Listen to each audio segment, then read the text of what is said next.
At Arizona State University, we've made online education better, smarter, and more personalized so you can go further in your aspiring field. I decided to pursue medicine once I realized that ASU did have the online program for biological sciences. You're still required to learn the same curriculum. You're still being tested on the same content that anyone would be tested on in person. The comprehensiveness of the program prepared me so well for medical school.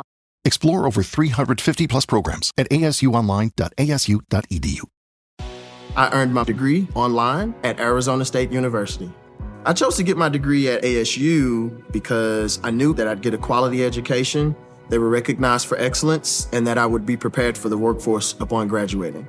To be associated with ASU, both as a student and alum, it makes me extremely proud, and having experienced the program, I know now that I'm set up for success. Learn more at asuonline.asu.edu. You are now listening to the Someone's Favorite Productions podcast network.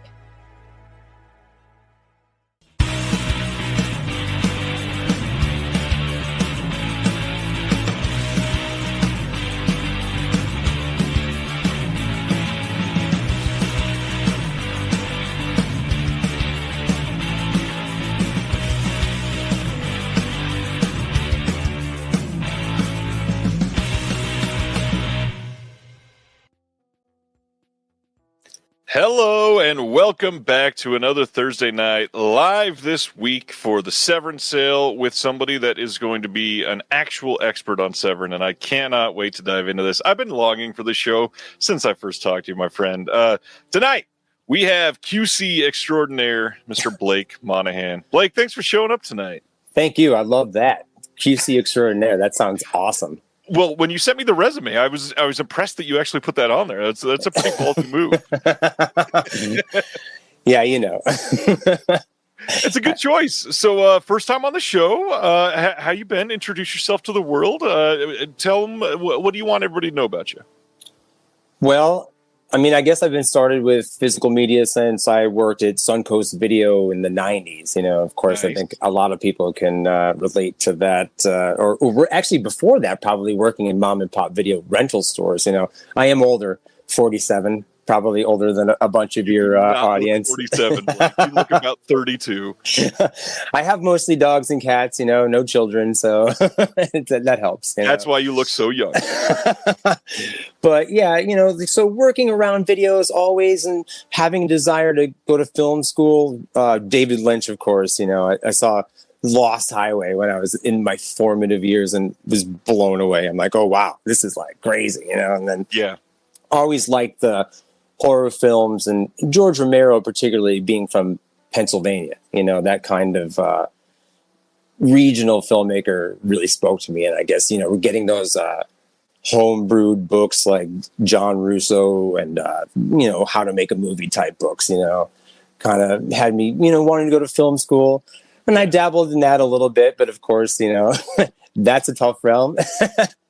And then, you know, from there started working, doing, I guess the way to describe it in that time was, you know, selling movies at conventions, you know, like DVDRs, that kind of stuff, you know, and meeting people like Mike. License titles, got it. Those kind of things, yeah, you know. And this is the Wild West of the 90s, of course, so it's a different realm, you know. But quickly met people like Bill Lustig, Mike Vraney, that kind of set me on the right path. And one of the things that I really wanted to do, I was reading Bill Landis's book, Sleazoid Express at the time, and the vibe of the grindhouses, the 42nd Street experience kind of really made me want to like experience something like that, you know? So I started doing some revival screenings here at home, only because of meeting Mike from Something Weird, who had put me in touch with Eric Hayden at Hollywood Book and Poster. And they had like all kinds of stuff, H.G. Lewis and crazy reels and reels, you know. And this is before AGFA, when it was a little harder to track down all of that stuff, you know. Yeah. So we did a screening of Blood Feast, and then that's how I got hooked up with things with Bill Lustig. We did Zombie. We did a screening with Bill coming up to do Maniac Cop 1 and 2. And, you know, was really enjoying doing the programming. That was awesome, but it was tough to maintain, around here. I live in Scranton, Pennsylvania. It's a small area, it's not quite as, now it's a little more thriving. People can do monthly events and things like that. But this was like 2002, 2003, around there, a little harder to hype, a little harder to carry on a monthly audience, I felt like. And there was like really cool things going on, of course, like, the Exhumed Films guys were not that far away doing stuff. So kind of from there, I went and worked at Troma, and that was really where I cut my teeth for sure. You are the second, I think, in the last week that I've talked to that has some sort of pretty major background in Troma. So what all did you do at Troma? Well, early on when I originally went to film school, I was trying to get a job as a production assistant on, I think at the time it would have been maybe Terror Firmer. It must have been around that time, but I just didn't think I could juggle both of them. I was going to New York Film Academy, which is just kind of like a really intensive program where you kind of have to, it wasn't like I had a lot of time to burn, Yeah. So it took me a few years, and it was only after doing the screenings and stuff, I kind of went to Lloyd with like a manila envelope full of like newspaper cuttings and flyers of things that I did, and like dumped them on his desk. I'm like, hey, like give me a job. And they kind of like blew me off, and I was like, whatever, and kind of like got on the bus to come back home, and Michael Hurst called me and he was like, why would you want this job? It's a terrible job. If we don't pay you anything, we're going to treat you like trash. Why would you want this? I'm like, I don't know, like give them all the reasons why I want it. And I don't know, we'll call you Monday. And, kind of went to go do that thing, and there I was doing public relations and acquisitions. So basically at that time at Troma, they still had the cool building on 9th Avenue, Hell's Kitchen there, it was awesome building. You probably Before rent exploded. Oh, well, it was worth a lot then. There was a McDonald's downstairs. You know what I mean? It was like, the building, I think, was probably one of the best assets, And at that time, you had to figure, like, I was working with Troma Team Video I was actually just watching, well, I don't want to get into that just yet, but, around 2003, when the DVD thing starts to, like, implode, you know what I mean? And that was kind of what was wild to me, getting back into physical media now, was a lot of the titles, the Troma pickup titles that were like nobody cared for are now hot sells. You know what I mean? And I love to see that shift in the market and people like, seeing that, like, 15 years, almost 20 years later, you're like, that is awesome. Like it's really cool to see things finally like reach their audience. Yeah, I mean, so many of these are getting definitive releases that back then we had people scoffing at, and now we're all like, fucking Mother's Day has this incredible 4K release. But like even then, there were like really discerning fans that were like, you have to do it right. And back then, I can't, there was a lot of scenarios where it wasn't done right because it was a DVD, and there's like, whatever, you know what I mean? And I do see like the meticulous care that goes into it now, which is incredible to me. Truly is film restoration being the forefront and the DVD sales almost being like after. You know what I mean? Like it's cool to see so much care put into things. Well, and funny enough, I don't know if you're ready for that stage, but you're one of the people putting in that care nowadays. Is that what came after about that part? Yeah, so I mean, I think kind of do you remember the film The Children? Of course, yeah. All right, so there was a DVD release of The Children that Troma put out that was largely maligned, widely loathed, and we at Troma Team Video didn't really have a lot of input, like as to how things went. But we sure did get a lot of hate mail. And at that time, like my inbox just like exploded with just like hate mail over the transfer of The Children. I couldn't particularly tell you what was wrong with it, but at that time it kind of I was like, okay, maybe I need to chill on this for a little bit. You know what I mean? And we left Trauma Team Video, me and some of the other dudes, and went and tried to make our own movie. It was called Kickball, the movie. It was executive produced by Lloyd and Michael, but it didn't get finished. Then I went and worked on a movie that Paul Sorvino filmed up here, which also did not get finished, you know. So I started just kind of like collecting discs a little bit, and during the pandemic, it kind of, you know, just getting away from film and stuff, for a while. I was like, all right, well, kind of get away from discs and stuff for a while. But during the pandemic, I picked back up on discs and wanted to collect discs again. Like, I had picked up a few things, you know, some standouts like Liquid Sky from Vinegar Syndrome. I was like, you know, that kind of was the thing that brought me back in. But definitely during the pandemic started collecting again to the large degree, you know.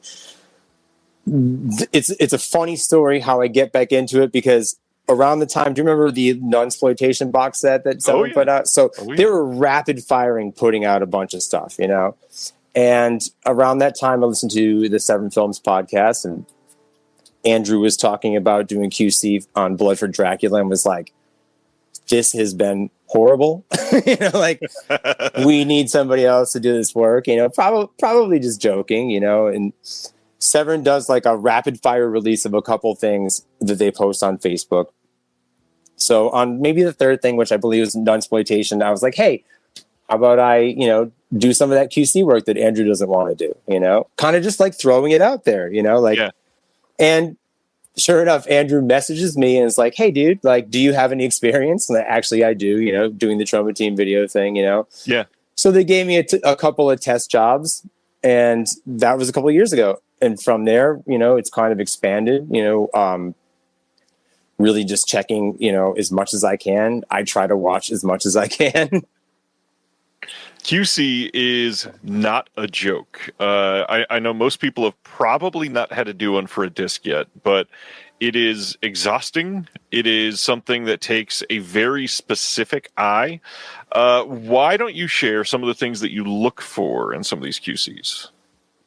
I think it would really depend what stage that I get it. Right. You know what I mean? So sometimes I'm looking at things like directly out of restoration, and you're just looking for restoration errors, you know, like dropped frames.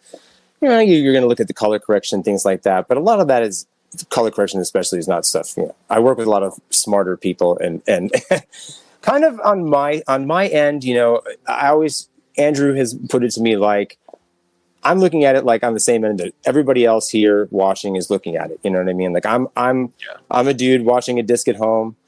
Does it work?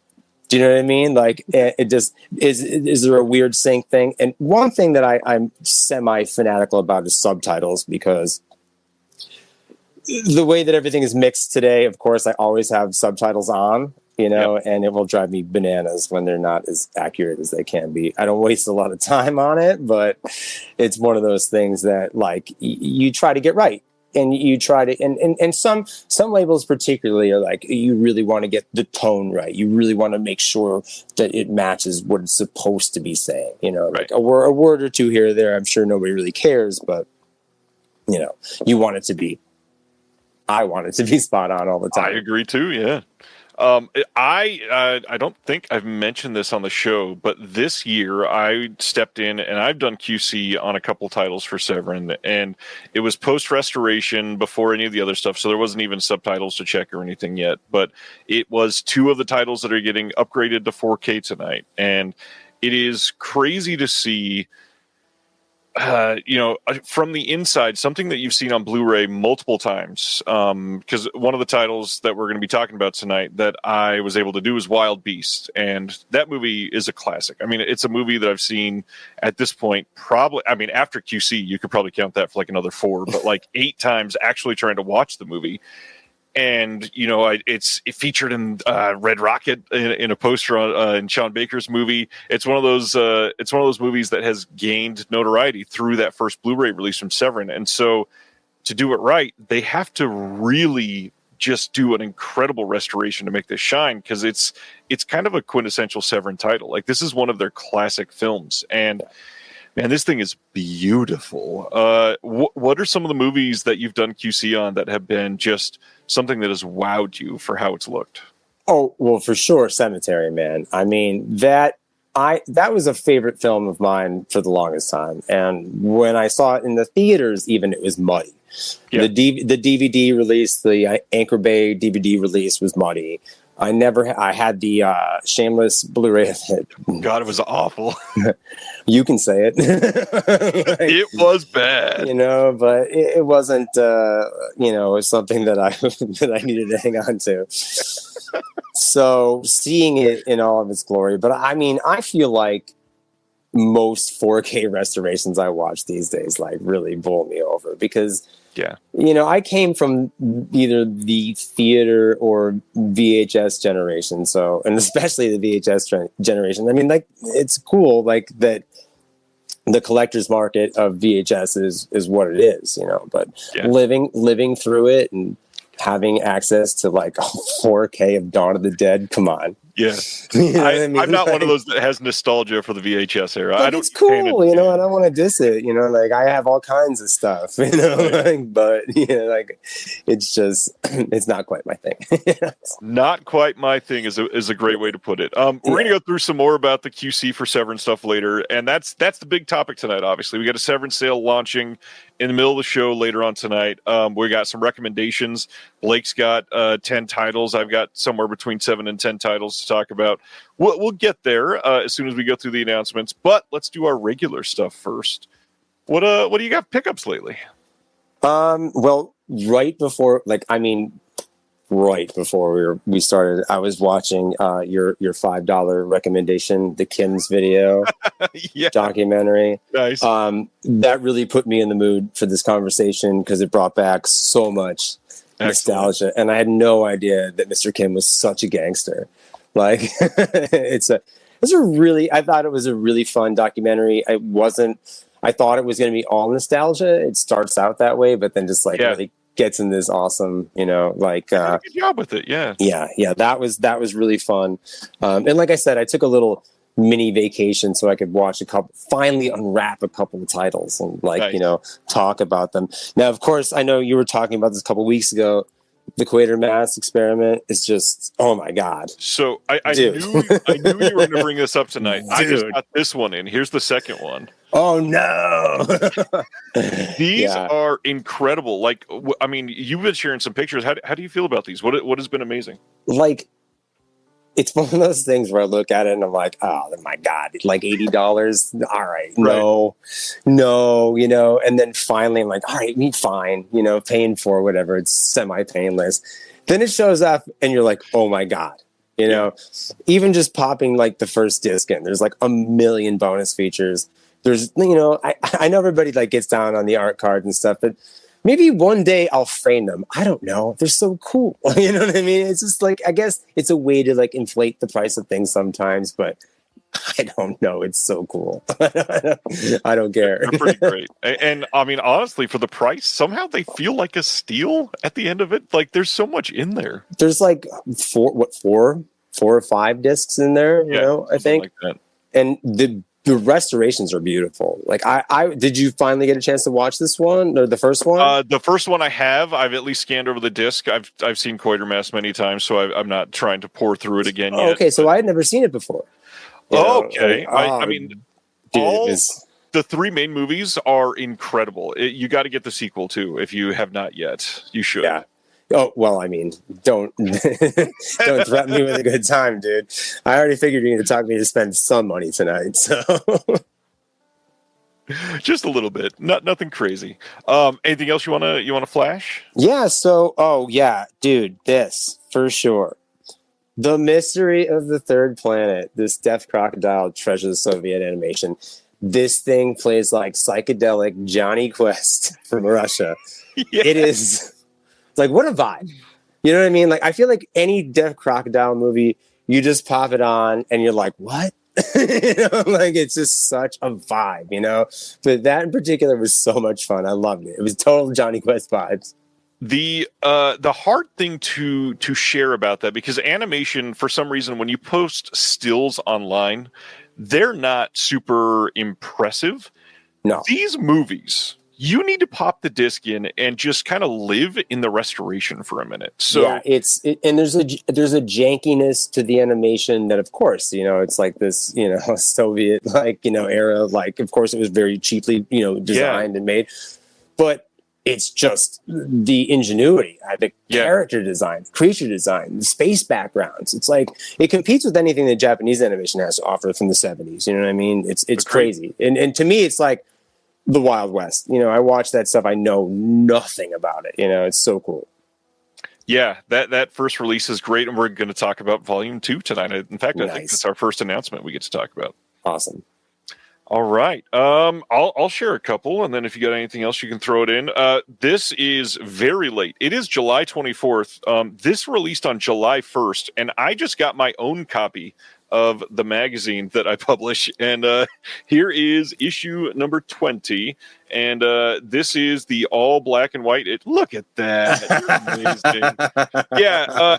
It took delayed like 3 weeks to get it to my house. The author copies suck to get, but I am so happy with this one. It is crazy good looking in person. I got to admit. I'm happy to announce that mine came quickly from Amazon. And so I love the black and white photo section in the middle. That's really cool. But glamour shots. Yeah, there's a lot of great writing in there as well. It's fun. It's fun to pick up a zine, like style publication, but it's a lot slicker than that. The crosswords and stuff. That's the only problem with it, dude, is I want to mark it up. I want to get my pen out. Do it. Yeah. Yeah.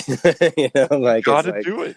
For sure. It's so much fun. I mean, I had somebody show that they keep the release date parts of it and they circle the ones that they want so they can go back through and actually cross them out when they get it in. And I kind of wanted to highlight it with the highlighter, Yeah.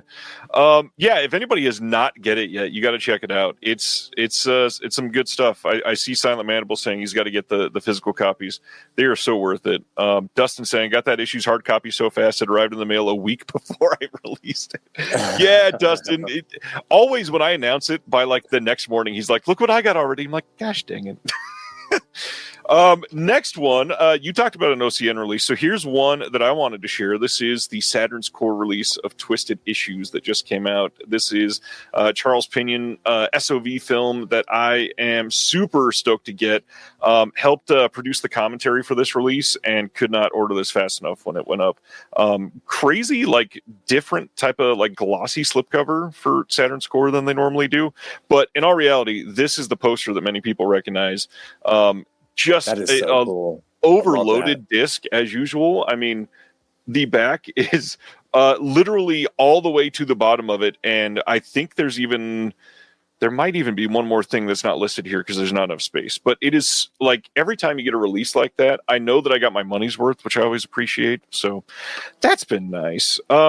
I got one more sort of smaller release, but I did get one more that I wanted to pair with Quatermass 2 because I pre-ordered this months ago, and I think a warehouse change sort of spawned a delay. And finally, I got in this thing that is heavier than all shit, and that is Wake and Fright 4K from Umbrella. And it's look at that chunky boy. I love those translucent slips like that. That is such a nice look. That's really nice. Love this movie. I have not put the 4K in yet. I just watched this. I think it was in October, but man, really eager to watch this again. This is, if you've never seen Wake and Fright, it is one of the sweatiest movies you will ever see. It is a very hot type of movie, and so it's not really great to watch in July in the middle of a freaking heat wave in the Midwest.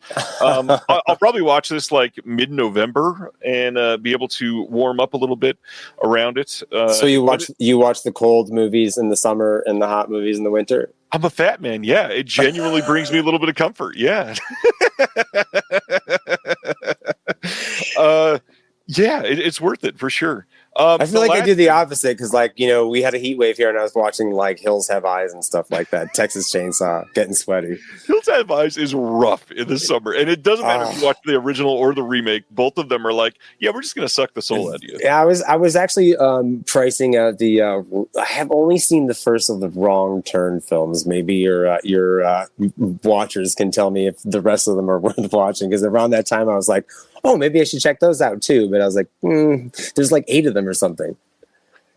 I don't think I've seen any of the Wrong. Oh, the first one is, you got the killer hillbilly scenario. Yeah. It's you can't go wrong with that. It's always plausible. I need to for sure. The last one I feel like is a quite Blake type of pick, and I have the first one here somewhere, but this one is maybe of the first two the one that I'm more excited about. Also, very much goes with the shirt that I'm wearing tonight, kind of on theme because we both are into some of the something weird stuff. Hell yeah. This new Psychotronica set that is coming out through they're calling it MVD Visual, but I think it's actually a piece of VCI if I remember right. So this is Mondo Keyhole. This is the second release in this new line that they're doing. I think they've announced 6 now. And there's some like sexploitation type titles. There's some stuff that is a little on the sleazier side. They're not going to have like amazing restorations or anything. These are going to be pretty budget type of releases, but these are really, really interesting and not getting a lot of attention on other sort of labels. So check the other ones out. They just did. Oh gosh, I can't remember the name of it, but I think it's The Mermaids of Tiberius or something like that is one of them. And it's basically just a bunch of topless mermaids. I mean, what's not to love there? That's great. But yeah, Mondo Keyhole is not going to get probably a release from anybody else anytime soon. And these are decent releases. I mean, we're talking 2 discs. Yeah, look at that. Reversible art. It's got some special features. There's a brand new commentary on here. It is, if I remember right, I think this is even like a 2K restoration and scan. But these are restored in 2K from the original uncut 35mm negative. I kind of think these are going under the radar, so pay attention to these if you have not yet. I definitely need that. Topless Mermaids definitely sounds like right. It's in my wheelhouse. I think it comes out next month. I need to get that one in here too. But it brings up something that is really, really exciting for tonight. If you are paying attention to the announcements right before we went live tonight, I shared a video across all of my social media for a new podcast joining the Someone's Favorite Productions network. And now I want to share that video with all of you before we go into the announcements. Let me bring it up. Hello, filthy movie lovers. My name is Gentry Austin. And I'm Casey Scott. And we're the hosts of The Sin Syndicate, film podcast for something weirdos, anti-criterion bros, and Joseph Sarno aficionados. Join us semi-weekly as we peer into the adults-only theaters and sticky-floored cinemas of the golden age of sexploitation, when the morals were loose, the laws were murky, and the intercourse was all simulated. Find us now on the Someone's Favorite Productions podcast network.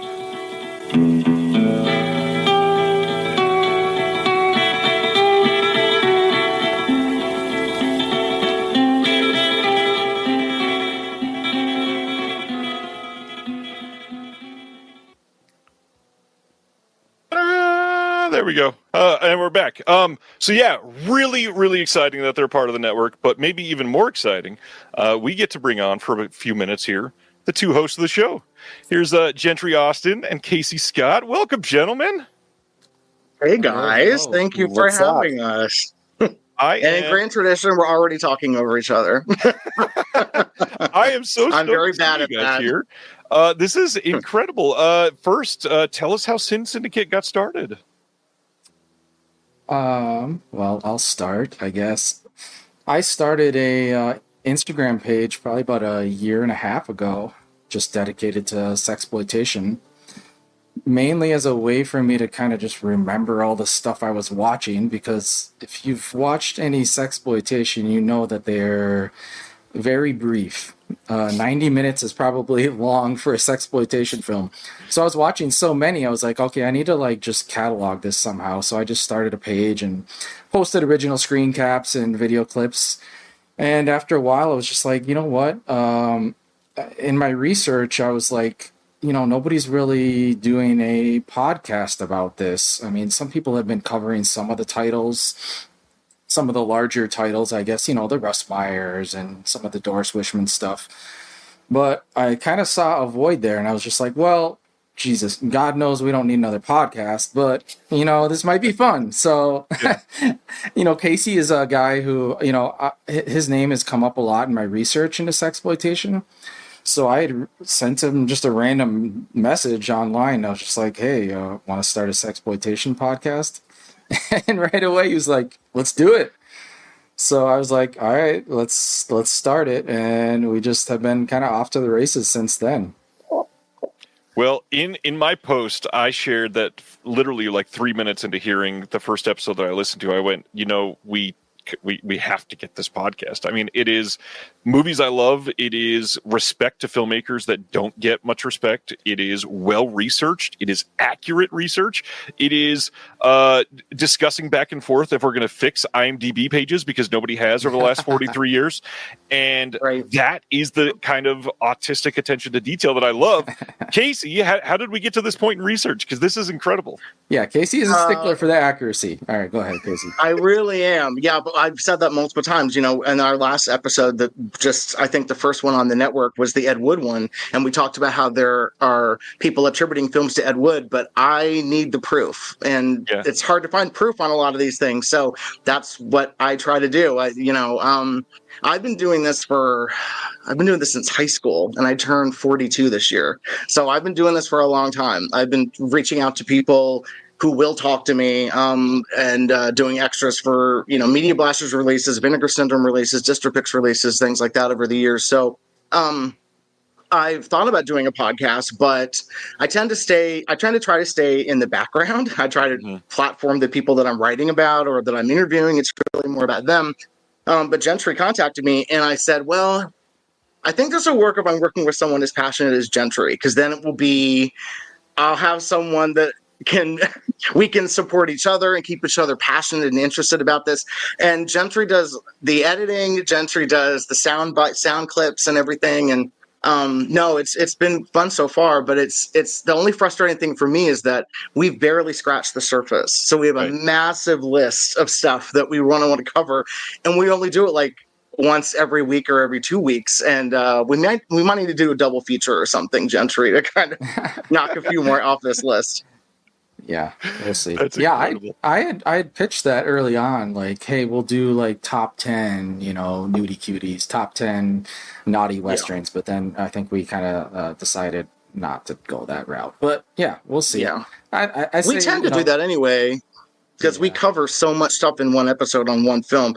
And that's something I was thinking about, is doing a letterbox list of all the movies that we randomly bring up in every episode to because we really jump all over the place. That would be a massive list. Yeah. It would be. I always wish I had done that when I first started. That's for sure. Yeah. I guess I was just gonna say, like, a little background is that we cover one, like Casey said, we cover one film per episode, and we do a pretty deep dive on it. We like, if you're familiar with sexploitation, like, there is still a lot of mystery around a lot of the films. So we do our best to try to uncover what we can. And Casey's a great researcher. I'm an armchair researcher as well. So give it a listen, and hopefully, let us know if we missed anything or if there's any corrections. We love that kind of stuff. Go ahead. Yeah. And the kind of titles you guys are covering. I mean, you mentioned Ed Wood. You've talked about these sexy nudie westerns. You've talked about these random ass sexploitation films that so many people have just never heard of. Something weird gets brought up pretty much every 12 seconds. And Blake, who is the guest tonight, loves something weird as well. Blake, I love something weird. Yes, what did you just do at Mahoning, like just a couple of weeks ago, right? Man, it was so I only live seriously under an hour away from there, but my schedule and everything, I just have not gotten a chance to go out there. But as soon as I saw there was a something weird event, and we had to go. We had 100% go. I had met Lisa back in the day, at conventions and stuff, like back then. Yeah. But it was nice to see her, say hi. Of course, seeing that stuff though, like on the drive-in screen and the little intermission stuff, like everything. Yeah, I was so jealous. It was 4th of July. It was like the best 4th of July I ever had, it was really fun. And Mahoning was just such a good vibe. Yeah, very good vibe. Yeah. They did a Something Weird series in Anthology Film Archives here in New York a couple of years ago. And, it was with Mike, or I think it was after Mike had passed, unfortunately, but Lisa was involved, and they sent actual prints. And they had a print they had 2 prints that actually broke while they were testing them on the projectors. But they actually sent the one print they had of the pickup with the burnt-in Danish subtitles. The one print they sent to actually project on the That is screen. amazing. And then one of the only 2 prints of Smell of Honey they sent. And I think Frank Heinelotter sat behind me, and we both kept whispering to each other, "Oh my God, this is so cool. I can't believe we're getting to see this." It was like it was a really otherworldly experience. So anyone once in a lifetime see any of those, you got to take it. If they ever show anywhere near you, like an hour is a fair. Yeah, I mean, in New York, it's like Scranton and New York are very close to each other. So we were supposed to come out for Tribeca Film Festival this year to see the Milligan stuff, but just things didn't work out for us. So yeah. Speaking of that, I was about to say it's Severin night. Casey, you just went on a long discussion on the Milligan stuff. Can you share some fun experiences from that night? That was one that I unfortunately was not able to make. Alex, our kind of unofficial third co-host, Alex DeSanto, was able to go. That's right. And he's kind of like a celebrity in the Milligan world. So he went to like a special pre-screening thing with all these Milligan actors and with Jimmy McDonough. So, I mean, he didn't really go into that much detail about what that night was, but I think we could have done a whole episode about that event because he was just over the moon with that experience. But I'm excited to see those when they come out. Oh man, hell yeah! Like absolutely, it sounded incredible. Yeah, and Alex will be on the documentary. If you pick, it hasn't been announced yet, but I'm assuming Severin's going to be putting out that Degenerate documentary. So keep an eye out for Alex. He'll be the guy with like the great hair. You'll know him when you see him. Yeah, the only one in the documentary. Yes. You got a question from Dan Sibner. What is each of your favorites' nudie subgenre? Casey, what's yours? Wow, nudie sub. God. I have to stay classic and go with the Roughies. Unfortunately, I mean the Roughies. So nudie the Roughies were kind of the mind-blowing subgenre that I was like, oh wow, these are really kind of hateful towards women, and it makes you think about like why. And so it really opens up the whole can of worms about the historical and the social context of these films. Like what led to this? How were these films seen then, and how are they seen now? And we're really lucky we got to see any of them because most of them are black and white, and those did not have any kind of home video life at all until Something Weird came around. So like we wouldn't know who Michael Finley was. We wouldn't know Anton Holden or the Olga films. Like none of those. We would know none of those if it wasn't for Something Weird. So definitely the Roughies for me, which is I guess a boring answer, but I just keep going back to them. I don't know. Gentry, if I remember your commentary right, it's got to be the nudie westerns, right? Yeah, right. There's like 2 good ones. I really like the good nudie westerns that we got, which are like 3 of them. But no, I'd probably say the same as Casey, probably the Roughies. Or you could call them probably nudie noirs, same thing. But yeah, if you listen to our Kiss Me Quick episode where we talked about the nudie cuties, we talk about how it's all building up. The nudie cuties built up to the Roughies because, the market was saturated with these stupid nudie comedies where men were like not allowed to touch women. So, the Roughies were introducing this concept like, okay, we're going to go all the way. Now, the censorship laws were lax enough that we can abuse them and do, heinous things to them. So that's and then it goes, we could go further than that, but we'll keep it there. What about you, Blake? Do you have one of those that's your favorite? I mean, of course, anything with like monsters in it, like what is it, House on Bear Mountain, or I love that movie. Anything, Monsters Crash the Pajama Party, like those kind of things, right? Orgy of the Dead. Yeah. Oh man, Orgy of the Dead is a classic. Classic Ed Wood. A themed striptease in multiple rounds. Right. With Criswell. We always had that. Yeah. Criswell. Cannot beat Criswell. I mean, I would say Roughies too, so that's already been belabored to death. But they're great. We're coming off really woman hating here, aren't we? In this group. No, I went with Monsters. Monsters, yeah, I'm a classic monster kid. I mean, that was kind of fun when we did Kiss Me Quick. We kind of touched on that a little bit. There aren't enough monster movies, to be honest. You don't Just a mix couple. monsters and naked ladies nearly enough. No, and no. it's such a fun combination. But those are my main interess, so Sure, that tracks. Yeah, see, my interests are sex and horror, so that might mean why the roughies are kind of, because they are really horrific. At least for sure, yeah. You know, I just watched a couple of the Joe Sarno films, and I'm sorry, those are great. Yeah, and the Ron Sullivan box set from. I miss Ron. Yeah, there's some cool stuff in there, man. But Jennifer also Wells. very, very mean.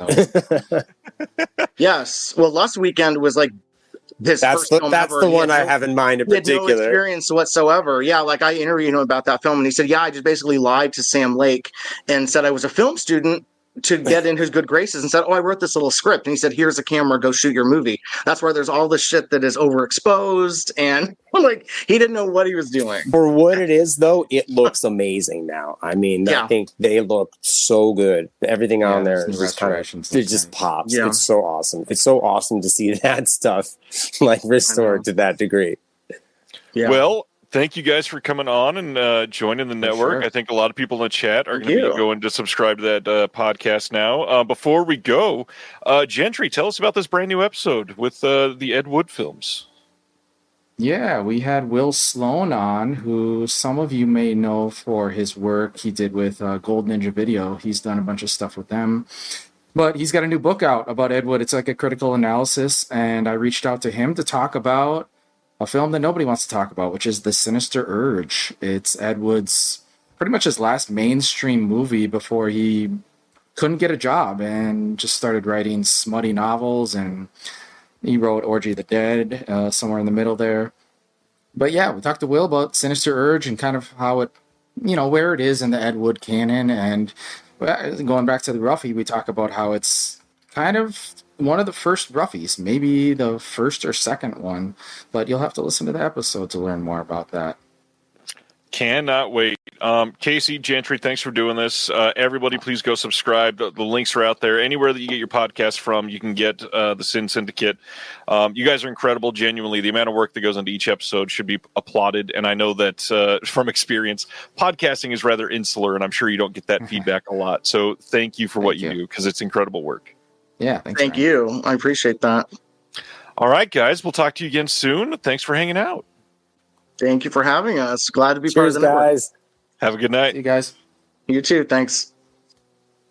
All right. I mean, thanks for putting up with that, Blake. No, that was awesome. That was awesome. I checked out the podcast the other day when you told me that they were going to be on, and it's awesome. It's very much something that I will find myself listening to all the time. So nice, very cool. Nice. Recent watches. Is there anything else that wasn't in your pickups that you wanted to highlight before we go into this? Or did you have more pickups? I don't remember. I do. Oh, I do have some more pickups. Of course, I did get from the Criterion sale. I got Thief. It took forever to get here. I don't know what was going on with Amazon with that one, but it was a nice price, so I had to get it. Nice. That was an essential. I did get, of course, after going to the drive-in event at Mahoning, the Something Weird. I had to get the Teenage Gang Debs. Nice. All right. Yeah, that was another one, and.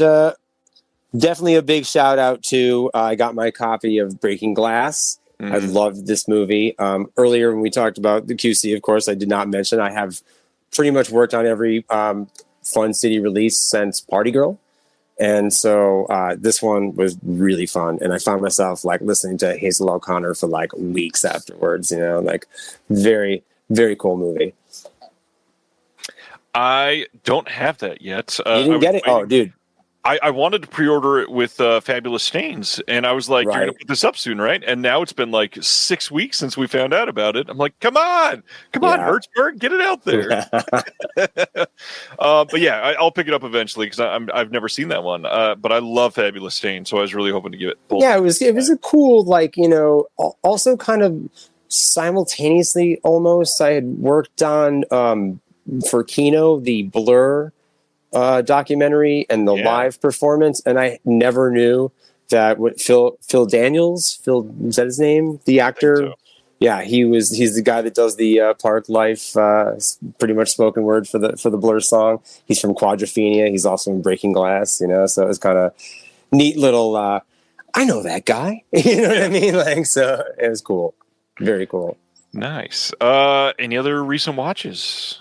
We went to go see Spinal Tap in the theater the other day, which included a little bit of the new film, which was very enticing. I think the trailer just dropped like right when we went live because they're doing this San Diego Comic-Con event thing right now too. So we'll have to see that soon. I'm kind of worried because they're all quite old and it's been a long time. the little clip that they played at the end of the movie very much referenced that in a very hilarious way. So I'm hoping that's like the joke that they go with, kind of, you know what I mean? So it seemed, we'll see. I'm not a huge comedy guy, so I don't really watch a ton of comedy films. Yeah, it's 20. I mean, I was gonna say 2025, but like modern times right now is kind of rough for comedy. I'm very curious to see how this whole Naked Gun reboot / remake goes over with people because great comedies are kind of hard to come by right now. Yeah, it's a tough subject, and it's probably not my best subject because I've never been like I have a few, of course, you know what I mean, that I really enjoy, but it's just definitely it's easy to have a nostalgic filter on comedies from when you were younger and be like, what I always ask myself, like, is it that? Am I just getting older and the humor is not the same for me, you know what I mean, and a lot of the stuff that's coming out now, and that's probably why I don't enjoy it, or is it just not funny, right. So yeah, I mean, it's a different time, and I mean, that's a good question. You mentioned going to the theater for Spinal Tap. Are you seeing many modern movies? Probably not. I feel like a lot of my time is tied up in QC, to be honest with you. I'm not surprised. Like, I work another job too. I work 3 days a week, and pretty much the rest of it, like if I get out, it's normally I don't even remember what the last new thing that we saw was, to be honest with you.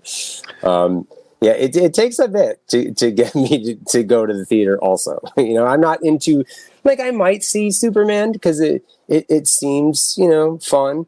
And James Gunn, so that's an interesting story. When I worked at Troma, James had the job that I had, maybe 2 people ahead of me. So he was kind of in the slither stage of his career then, and was always like very cool when I had to like message him and ask him questions. It's just some, low level Troma idiot, you know what I mean? Yeah. And, when he had his like bigger films come out, the Guardians and stuff like that, I remember sending him messages and he was always like very cool about it, you know what I mean? So seeing also how hard the movie got trolled on, I would probably want to go see it just for moral reasons, but I enjoy a popcorn movie, and if I don't see it in the theater, my likelihood of seeing it is like 0, Right. So I really would have to, and I'm not a snob about it or anything like that. It's just, it's kind of like, I just don't, that's not quite the vibe, I look for, Also, my gripe, I know you've seen me complain about this on my personal Facebook. Everything is 3 hours long. Yeah. Right. I don't need another 3-hour like comic book movie, man. Give me like, I watch all these exploitation movies. They're 70 minutes. I love it. It's like, give me a tight 80. Let's go. Yeah, I mean, to get into what I watched this week, speaking of modern movies, we're at the stage where I'm trying to escape my kids quite a bit. So we somehow talked my mom into watching our kids every Saturday for us to go to the theater. So at this point, I'm watching movies that I could not possibly care less about, but I get to stay out and in a movie theater. So I'm basically in heaven, even though the movies aren't great. But this I always enjoy the experience of going. It's such a great time. Yeah, always. Yeah. So this last weekend, I was kind of worried because things did not look amazing in the trailers. But first film, we went and saw Eddington. This is a rough one to set your palate for the night. The next Ari Aster film, I thought it was quite well made. It was really well shot. They really captured New Mexico beautifully. captured 2020 in a way that I don't think anybody has in a film yet. But at the same time, just like you just said, I think there was about 40 minutes that did not need to be in this movie. I feel like Ari Aster's at a stage in his career where nobody is telling him no, and he just puts every single thing that he needs in his mind to put in the movie. And the story is great. And I liked the movie. I'm not saying that I didn't, but it definitely had a lot of stuff that just plain did not need to be in the movie. The second act specifically was long and drawn out. That's definitely, obviously a result of like the limitations previously of film stock and the raw materials and things, not having to deal with that has opened up a whole new world of wank, cinematic wank, and I don't know, man, like sometimes, and I like a ton, like I love On the Silver Globe, you know what I mean? That movie's like 3 hours long and has big sections that are just spoken word, but it's awesome. Yeah. You know what I mean? Movies that need to be long, like they need to be long. And I could, that's a whole argument. This will set off a whole entire argument. What needs to be long?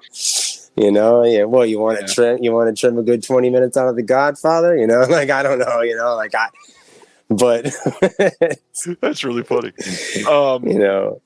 So yeah, last weekend, the other two real quick, I'm going to breeze by the second one because God, this movie is not easy to talk about. I know what you did last summer, the reboot / remake. This is a terrible movie. It's awfully written. That being said, it was entertaining. Like it was a fun watch, but in no way is it a good movie. Like the movie spoiled itself like 20 minutes into it, and I'm just lost at that stage. But the last one is really the one that I want to spend a moment on because I don't think hardly anybody's going to see this movie, let alone in the theater. I bet this is going to get very little play. But somehow AMC here was showing a film with one of the worst titles I've ever heard called Don't Let's Go to the Dogs Tonight. Did AI write that? Don't Let's Go to the Dogs Tonight. This is a movie about a family of European descent that is living in Africa in 1980 during one of the war times that is happening around there. And there is a period of political tension where they're leading up to a general election. And essentially, if one candidate wins, the idea of democracy feels like it's going to win. And if the other candidate wins, like the nation of Africa that is sort of independent away from the Europeans that are there they're feeling more confident that they're going to fare better. But it's very much a rising tension film, all leading up to this political moment. But what makes this interesting is this is a movie that is made from the point of view of an 8-year-old. Whoa. So there is a young daughter named Bobo in this film that we are watching the entire time. And so there's certain things that happen that you're only catching glimpses of them because you're the 8-year-old watching this. And so there's things like the parents go into the room and they shut the door and she says, "Oh, I know what they're doing in there," because the door is shut and locked. And then there's like a brief pause and she says, "Yeah, they're moving furniture and sometimes naked." And it's just like, it's an 8-year-old. So obviously we know what they're doing. Right. The 8-year-old has no clue. And it's just a hilarious setup for that. But the interesting part is for those that loved the movie Matilda when you were younger, this was directed and starring Miss Honey from Matilda. I had no idea it was her until it started. Good movie. I gave it a solid 3.5 stars. It was worth the time. It wasn't super long. It was a good film. Good time. Now, how does your personal rating scale work? Let me ask you. And also, hold on one second. My diabetic dog is eating cat food. Oliver, get over here. I told you. Wild beast. This was so interesting. It's the first off, diabetic dog eating cat food named Oliver. That was perfection. He's named Oliver Reed. He's named after the famed actor. Probably why he is now diabetic is that he always had an affinity for beer. And what he would do was if you happen to leave a drink on the floor or like anywhere, he would knock it over or lick the top of it. And, I don't know, but yeah, he's diabetic now. And I've kind of just like weathered it for the last bit of the conversation because I didn't want to be rude. But we previously discussed, we have several rescue animals here and One of the wonderful things about doing QC is it allows me to also care for the menagerie. So, as I explained to Blake, just so everybody in the chat knows, I said you're going to mention the animals. They have to make an appearance tonight. So at some point, something will make an appearance with four legs. Hopefully. Yeah, I feel like the orange cats are just getting ready for something big. All right. So yeah, check out some of those movies if they sound interesting. I feel like it's time to get into some announcements, though. We got to breeze through some of these so we can get to Severin. Let us do it. So first up tonight is, I actually like that a little bit better. Dev Crocodile announced their title that is up for pre-order now. This is the Treasures of Soviet Animation Volume 2. This has in it the Snow Queen, the Scarlet Flower, and the Key from 1957, 1952, and 1961. Now, the interesting thing about this that is a little abnormal from Deaf Crocodile stuff, usually they put something up for pre-order and it's going to be out the end of the following month. There was a restoration backup, and Craig has been working like crazy. And so sadly, this is going to be coming out the next month. This will be out in September, not August, but on the bright side, you get two really great titles in September. We're going to announce the next one in August. Another incredible movie. I hope you guys check out both of them. But this is a big deal. Specifically, the Snow Queen is one that people have been wanting a great restoration for ages. We have lots of examples of Miyazaki praising the Snow Queen, saying this is his favorite film, and without it, Studio Ghibli would not exist. So that's a pretty big deal. That's cool, man. How many volumes of these have they said? Yes. In the podcast episode that we just released last week, they say there are currently 6 volumes of Treasures of Soviet Animation planned, at least. I have to resubscribe because I have everything from the beginning, and it's been a little tougher to chase without the subscription. So I think I need to do that again. Well, and I hopefully people watching know I'm not really one to like hype up FOMO or anything like that, but I'm also really proud of Deaf Crocodile because after leaving OCN and going through that transition for a little while, some people got lost in the shuffle, of course, inevitably. Everybody knew that was going to happen when you leave a company like that. But now, some of these limited editions... That's unfortunate because I feel like the things that they've done in the nice hard box editions since then have been just like really beautiful. Right. The hard part, if you're not a subscriber, some of these limited editions are starting to sell out quickly now. I did notice that, yeah. There are multiple titles that have come out in just the last 3 or 4 months that are already gone of the deluxe edition. So if anybody's after these, again, not trying to say fear missing out, go buy now or they're gone, but on the other hand, like the Snow Queen is a title that a lot of people have wanted on disc for a long time. I don't see this volume lasting very long. So, buddy, I can hear my credit card screaming tomorrow. All right. I knew you were going to talk me into all kinds of bad stuff here tonight. Well, I'm not trying, but congratulations because you're going to love it. This release, by the way, lots of stuff to go over. We've got all 3 films in Russian with English subs. We have a new visual essay by Evan Chester on here, new visual essay by John Adkins of Animation Obsessive, new commentary tracks by Rolf Giesen on this, new artwork on the standard edition by Beth Morris, who does great stuff. I love the circles that we're doing on the animation sets for the Soviet stuff. It's such a beautiful way to separate the 3 titles in there. Yeah, I listened to your interview with her the other day, and I think that her work on this stuff has been just awesome. Just awesome. Yeah. And then the deluxe edition, this is Haley Buck. She is doing the art for all of the hard boxes in this set for at least, we've got 6 so far. And more potentially, theoretically. So that's crazy. And then, of course, you get a 60-page illustrated book with it. You've got another essay by Rolf Giesen, and then, of course, an essay by Walt Cha, who does something for all of the books. Incredible release. Check it out now if you are into it. Nice. First Severin title of the night. So a 4K release of Kill List from 2011 is on the dock. This is the first 4K release of this title anywhere in the world. Over 6 hours of special features. You get a commentary with Ben Wheatley and Mike Hewitt on this. Archival commentary with Ben and Amy Jump. Another archival commentary with some of the actors. You've got interviews that are coming on this. You've got archival making-ofs, all kinds of stuff. Kill List. I love this movie. I think this is one of the better folk horror movies of the last 20 years because, a lot of people are going to say that they dropped off at that point. But this, I think, is like top tier of that group. I'm sure you've seen this one here. And did you QC this title? For sure did, yeah. I think the only one out of this batch that I didn't do in some form or another was the Linda Blair film for the summer sale, I should say. But this film in particular, I had not seen before.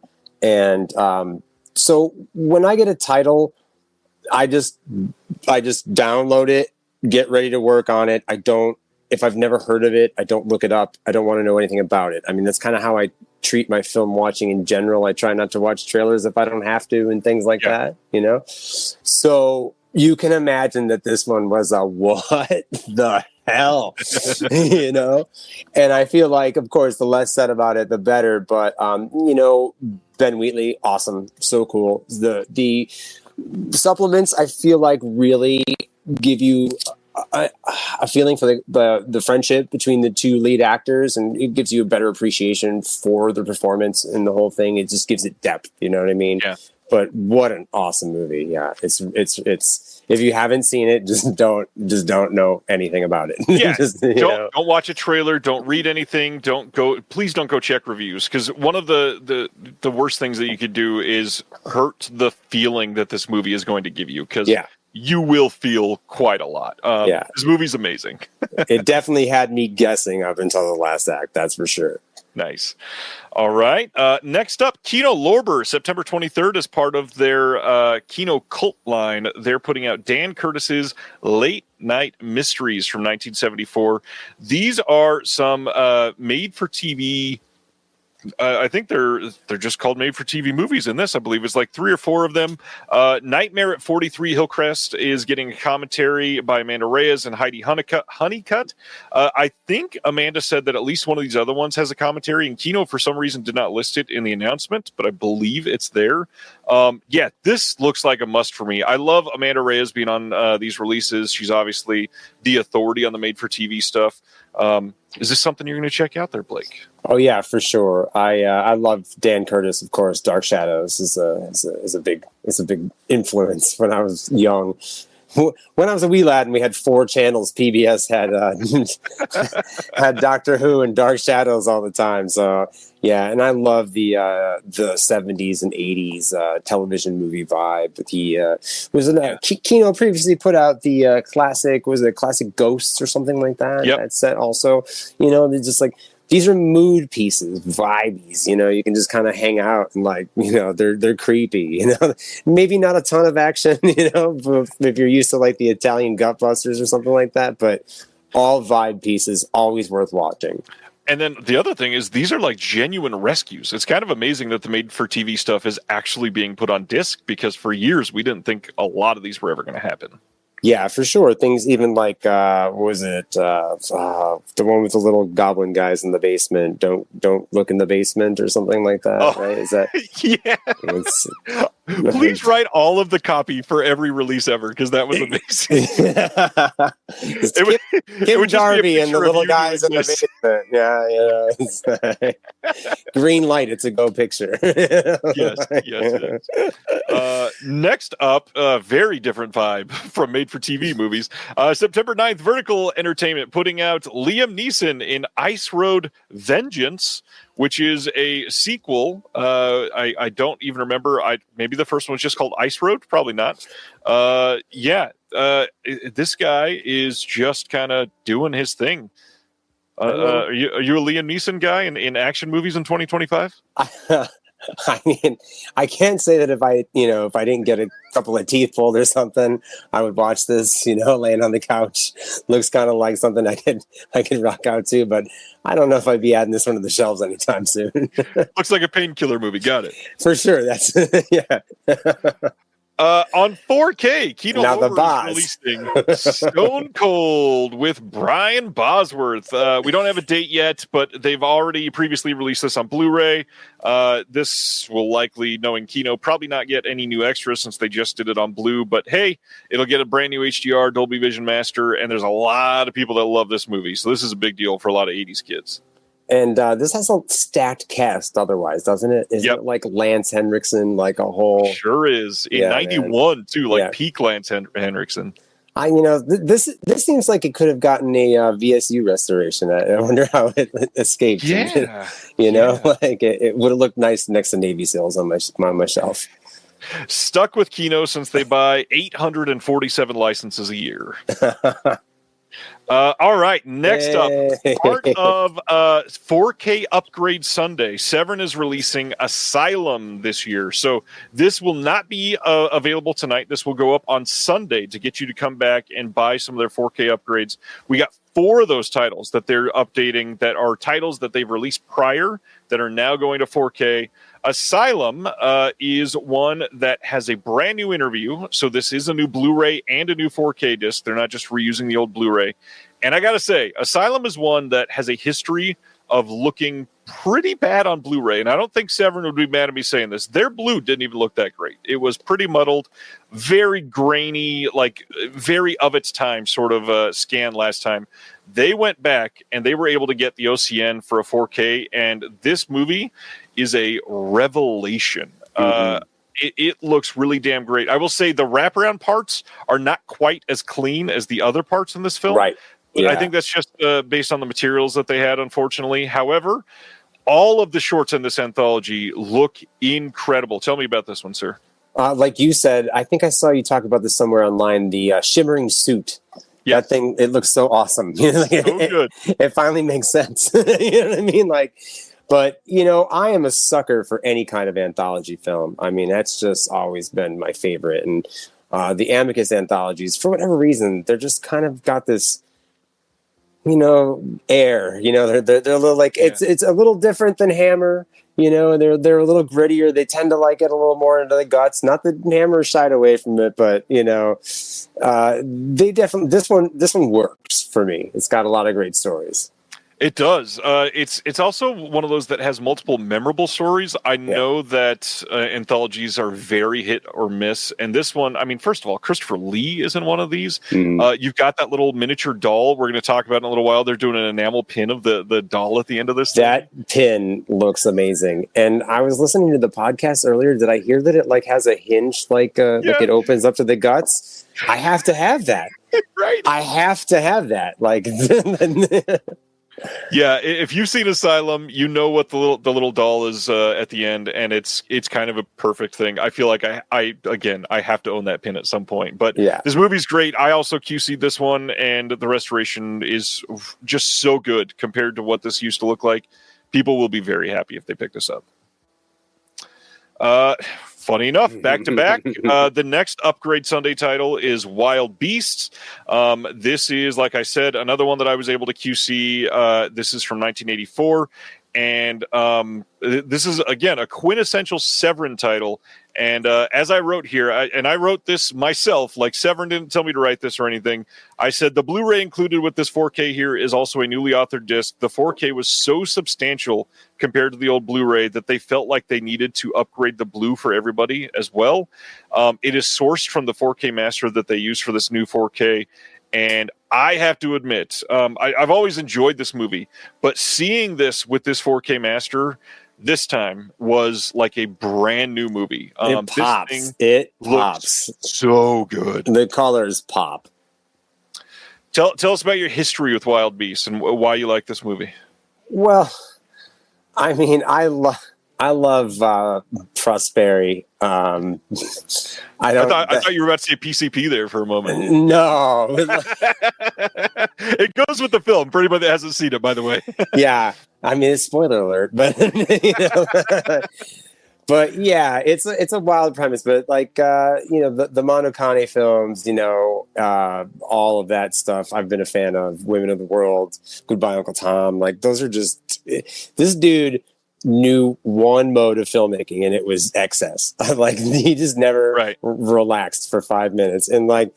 This one was new to me because I'd only really seen the Mondo films and not really seen much that he had done on his own without Jacopetti, and so seeing that, I was really blown away by it. The protagonist, the hero's mustache is also so impressive. It is just it's so good. It is the best mustache in Italian cinema. I mean, it rocks. And wow, look at that. I mean, that's the Orange Cat vibe I'm talking about.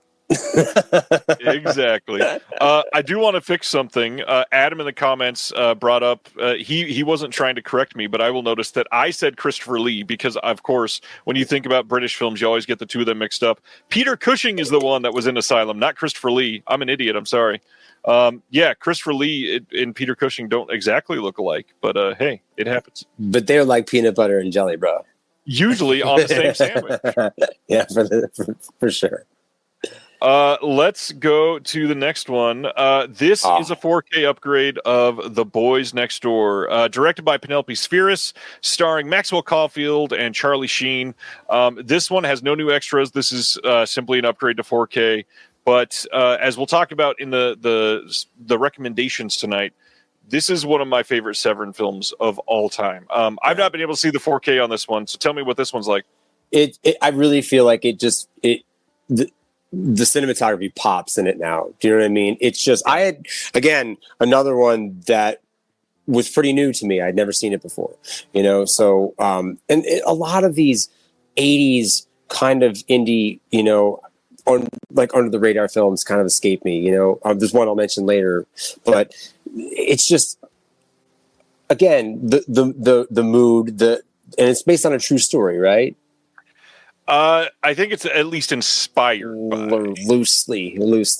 Yeah. Yes. No, it's a great movie. It's just, and kind of fits into that, like, At Close Range and the other film I will mention later, I kind of see them all in that same subgenre of gritty 80s, like coming of age movies in a way, you know what I mean? Yeah, it is very hard to explain because this movie starts with one vibe and very quickly gets to a very dark vibe. Yeah. But very worth a watch. Incredible performances from both of the two leads. Very akin to Henry, Portrait of a Serial Killer, but far less nihilistic in a weird way, because it's still very nihilistic, just somehow far less nihilistic. It's got the 80s gloss. I feel like, Henry had no gloss. Henry was gritty as all hell, you know what I mean? But you still got, has some gloss, which keeps it slightly elevated above the muck. Yeah, I agree. Dustin had asked a question about Wild Beast. Is there real animal violence in this? And I tried to respond, and YouTube did not want to display the comment, so I will display this one. Dustin, yes, there is some animal-on-animal violence in Wild Beast that happens, and also some rats were literally burned in the film, and that was not special effects. So I will warn about that for sure. But I think that was the only animal torture by humans. Yeah, I mean, there's the scene early on where they're drugging the tiger is dubious because they're really drugging the tiger. Do you know what I mean? But it is a product of its time. Very much. And if that is something that makes you uncomfortable, by all means, I would avoid it. You know what I mean? Yeah. It's not. I feel like anytime an animal comes on screen at all, despite the level of production, even a Hollywood film, I'm like, oh boy, this is a plot point, especially in horror films. You know what I mean? As an animal lover, I leave. Let's not let's not include that at all. And it is something to reconcile for sure. And if there would be one of the, if I had to say that there, and this is a planned response, I guess, in that if there was one thing that was hard to do when you QC, it is films with animal violence, because having to watch that repeatedly is not fun, but yeah. And like Brendan is saying here, I wasn't trying to downplay the word some. Yeah, hundreds of rats are burned in this movie in one scene. Yeah, for sure. It's not. It's not a shocking scene. Rat's Night of Terror also has a lot of that in it too. You know what I mean? Yeah. So, and I mean, anytime you're taking mice and dyeing them black to make them look like rats, I don't. Right. Charcoal, whatever they're using, I don't think it's a great idea. You know, like. Yeah, I don't think they consented to that. And I don't mean to laugh at it or make light of it, but it's just, of course, being, in the exploitation film realm, it's something that I feel like we are mostly familiar with. And if you make a choice to not want to see that, that's your choice. And I agree with it. You know what I mean? But if you want to see it, I don't agree with editing anything out either. Exactly. You know what I mean? So it should be, retained for what it is. That's why I love when companies give us the option. Put both on there. Yeah. Nothing wrong with that. Yeah, I've seen that. Like, didn't they do like a seamless branching with Cannibal Holocaust at one point where it was like you could watch a version without, and that's, something that takes a commendable amount of work for the authoring team. You know what I mean? It's a lot of work. Yeah. And it's I appreciate that. It's cool. Especially in a film like Cannibal Holocaust. Yeah, well, I mean, there's a lot of other objectionable things going on there too. It isn't exactly the Sound of Music otherwise, you know what I mean? But like, it reminds me of Steven from Unearthed Films was asked if they were going to do an animal cruelty free version of Calamity of Snakes, and he said we considered it, and then we realized the movie was going to be 12 minutes long. That's like when you watch like Hot and Saucy Pizza Girls on YouTube, and they cut out all the saucy parts. You know what I mean? So like it's like literally just pizza. It's like 20 minutes.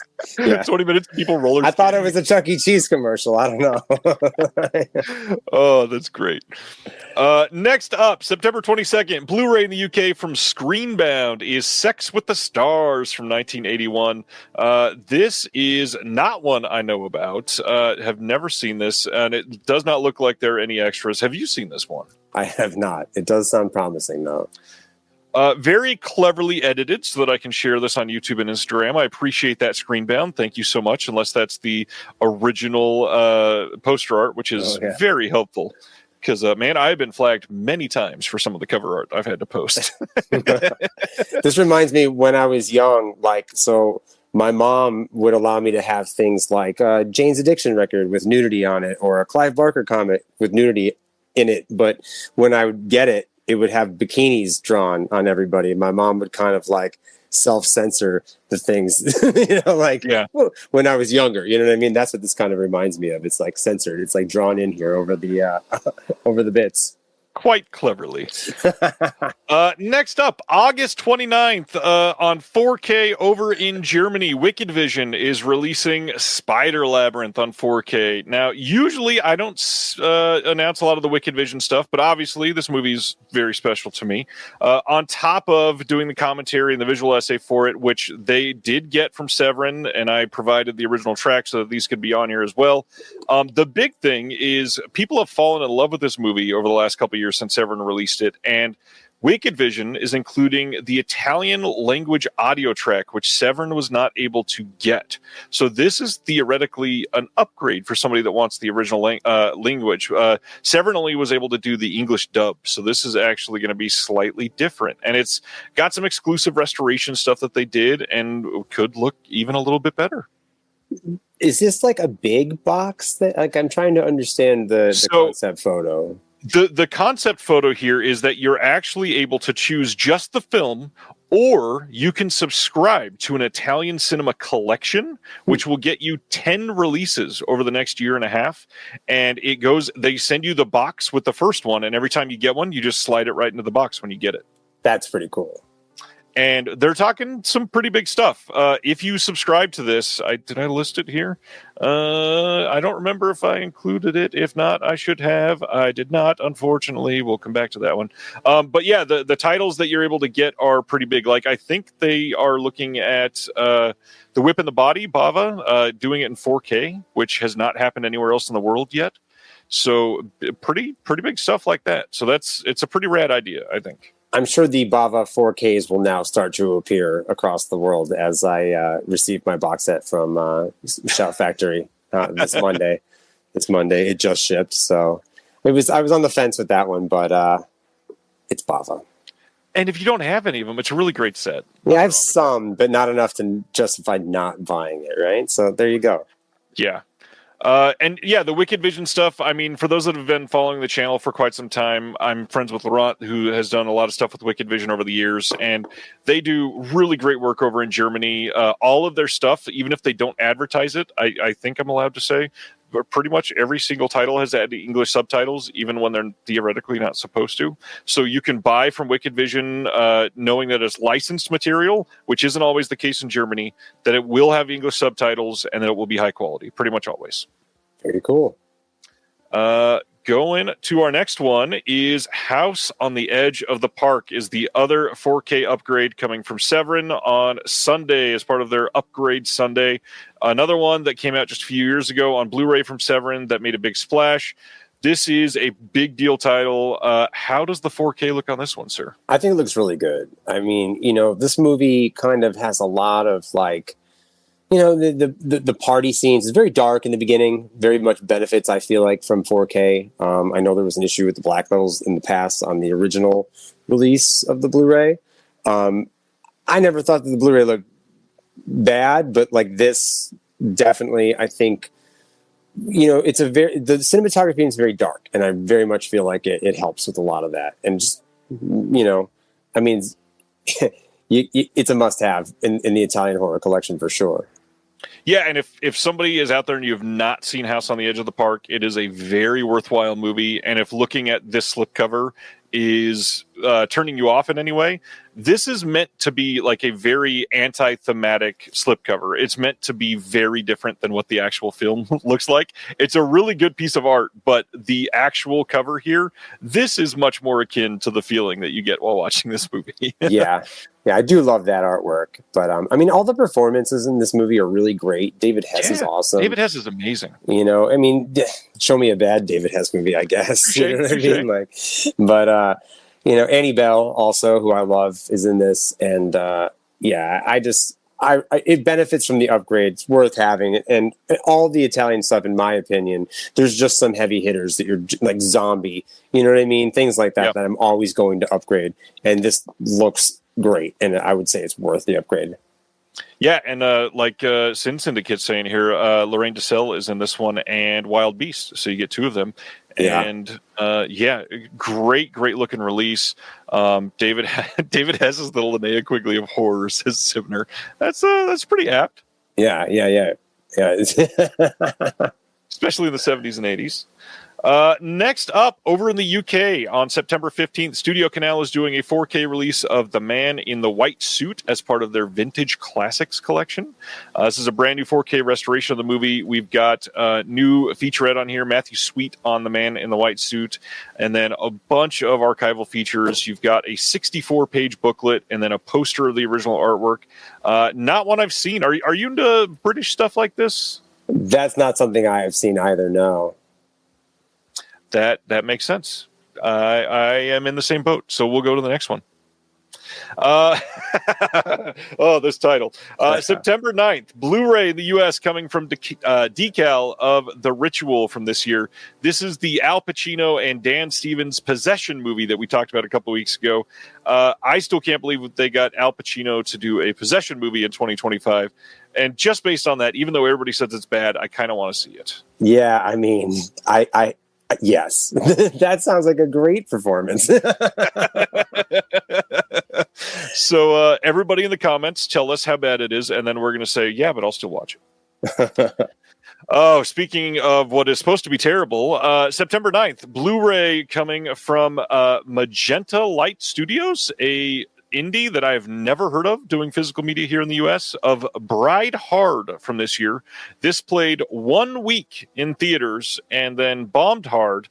And now this Rebel Wilson leading film is coming to Blu-ray on September 9th. One of those comedies that we were talking about that are pretty rare. Yeah. I have not seen this one. I'm not shocked. I just talked about this one, but you can pre-order the 4K Steelbook release of I Know What You Did Last Summer, the brand new reboot that is out there. I've gotten some questions. I'm not seeing a standard 4K of this one. There is a standard Blu-ray available to pre-order and this 4K Steelbook. So it looks like Sony might be going Steelbook only. I'm going to be saying the word Steelbook like 814 times tonight. Blake, are you a Steelbook person? Do you have many? I bought Tombstone. I buy them when it's necessary. I reserved Night of the Living Dead, of course. There's a lot of strong opinions on them online. Is there not? I feel like, I don't know, as you can see here, I front face a lot of stuff. So I'm a little less, sensitive to it. I feel like if I had to spine that, I do spine some of my collection.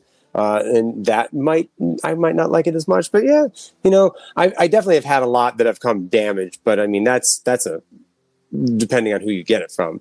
You're not getting damaged steelbooks from Diabolic or something. You know what I mean? Yeah.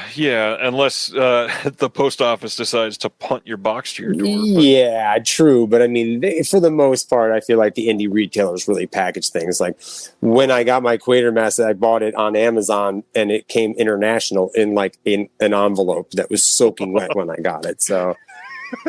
An envelope that's dripping and then it barely. But it was like $70 shipped, so I was like, all right, whatever, Next up, I clicked the wrong thing. I apologize. Next up is another Steelbook. This is Disney's Lilo and Stitch from this year.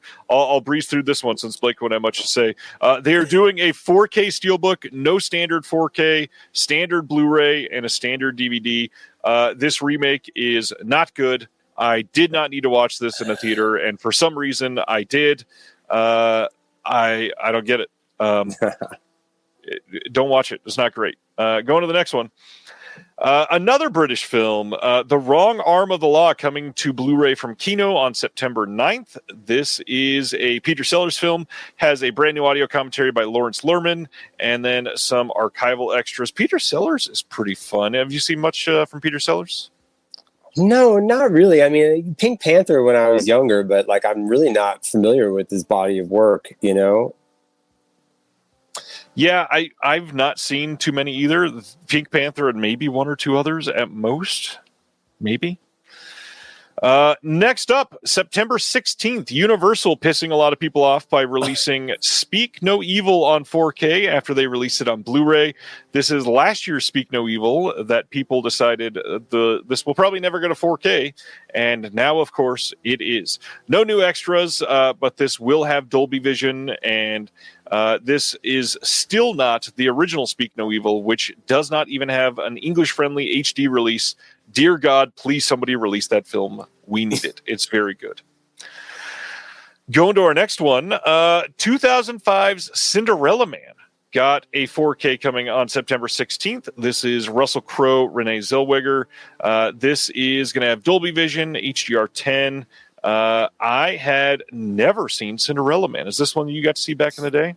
No, I have not seen this one either. Also, somehow not surprised. Yeah, I think that some of the rom-coms. Now, this looks interesting to me. I saw this the other day. I like these collections that Warner Archive is doing. Yeah, so that's very nice. September 2nd, the Greta Garbo collection. We've got 4 films here, and these are pretty cheap. I mean, Warner Archive, when they come out on basically Amazon now, or unless you go to MovieZing, these are on release about $18 a pop. And these are all like old discs. Let's not give them too much praise, I guess. These are just the same old discs, just repackaged, but they're cheap. To get all 4 of these, it's $40, which that was basically the price of 2 of them on release. So that's pretty great. We've got Anna Christie from 1930. We've got Camille. We've got Ninotchka, and we've got Queen Christina. I don't have all the years listed down. I apologize, but I've heard supposedly these are all like really great top-tier movies for her. Yeah, that looks like a lot of fun. And I've been trying to, I have so much, I don't know, for B films, cult films, I don't have a lot of classics, and really with the Criterion sale or just the last couple of things, pick up Maltese Falcon, things like that for really cheap when they're $15, $18, because it's nice to have that collection, and the 4Ks of these things look amazing. And this is blue, but I'm sure they look amazing. Yeah. Ronnie says, had Queen Christine on my shelf forever, but need to watch it. Corinne says, Ninotchka is fantastic. Yeah, that's all I've heard, is that all four of these are pretty much incredible. We've got a couple more of those to talk about in just a second. But first, A24, in September, releasing Materialists on Blu-ray. This is a movie from this year that wasn't terrible. I saw this in the theater. I liked it. It was nowhere near as good as Celine Song's first film, but I thought it was a good time. Good performances from everybody. This has a commentary from Celine Song. This has a featurette called The Math of Modern Dating, Making Materialists. There is a composer deep dive, and then they've been doing these postcards with all their releases, so you can look forward to that. Good movie. Excited that it's getting a good release. I know a lot of people are upset it's not 4K. Doesn't bother me. It's not something that I needed to be in 4K. Yeah, I definitely find there's a lot of things I feel like I will settle with. I've wrestled with Nightmare on Elm Street, upgrading to 4K, but the old Blu-ray doesn't look all that great. So maybe we'll see. Yeah. Do I care though? Do I care? Because Beyond 3, I don't know. I mean, 2.5 years ago, I watched all 8 of them in the theater in one day, so I'm pretty excited. And how did you feel about the latter half of the films? I mean, diminishing returns, sure, but the odd ones are great. 1, 3, 7, they're pretty fun. What is the one with the girl with the bug arms when she's doing the weightlifting? It's got the Sinead O'Connor song. Is that 5? I like that one. I do like that one. I don't remember which one at this point. I got you very off topic here. I'm sorry. No, I love it. And yeah, I do want to throw out Kevin Jenkins saying, does Pedro Pascal ever sleep? He's in everything. I realized this week that I'm going to see a movie with Pedro Pascal in it this weekend. And that's the third one in 5 weeks that I've seen him in the theater. That's brand new. That's ridiculous. I feel like there was 90s actors that might have had that kind of. It was like Billy Bob Thornton kind of show up and everything for a hot decade. You know what I mean? Sure, but he wasn't starring in every big film for 3 weeks in a row. Yeah. And everybody's saying that movie you're looking for was Part 4. It's Dream Master. Oh, Rennie Harlan. Yeah, that makes a lot of sense. It does make sense. So here's one of those other Warner Archive collections. This one is the Errol Flynn collection. This one has 6 films, and yes, it is proportional. This one is $60 to pre-order right now. This one has Robin Hood, Seahawk, Santa Fe Trail, Edge of Darkness, Objective Burma, and Don Juan, or Adventures of Don Juan. Yeah, I think out of these, I've only seen Robin Hood, but for $10 a film, though. For $10 a film, it's crazy. This is why I'm always broke, bro. 6 classics for $60. That's pretty great. Oh man, that's awesome. Well, this is the one I was waiting for. This one here. Look at that. This is maybe the most exciting of them, especially if you don't have any of these movies. So another Warner Archive set on September 2nd of World Without End, Attack of the 50-Foot Woman, The Beast from 20,000 Fathoms, and Them. This is a great set. I think I've seen 3 out of these 4. Them is a classic. Them is just unbelievable. I have great memories of watching that on TV with my family when I was younger. Yeah, that is a really great film. And again, $40 for great HD releases of these 4 movies is kind of amazing. Absolutely. I'm stoked on it. Over in Germany on October 23rd, you can pick up a 4K Steelbook of Child's Play, or a 4K Media Book of Child's Play, or a 4K Media Book of Child's Play. These are all coming from Cape Light, who do pretty good work. They've screwed up a couple of discs, so for something like this, they're probably using literally the exact same material as Scream Factory, so don't expect some sort of fixed problem type of disc or anything like that. It's probably identical. No new extras on this, but it is subtitled in English, and that is a good thing.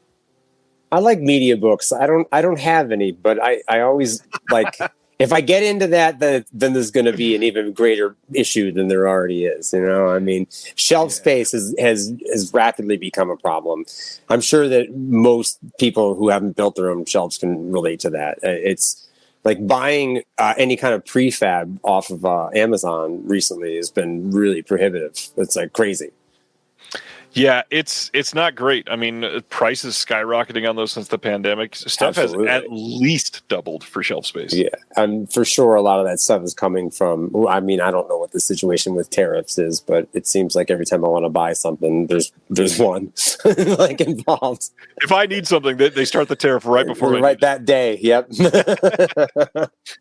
Next up, Kino Classics on September 16th. They're putting out a Blu-ray of Madchen in Uniform from 1958.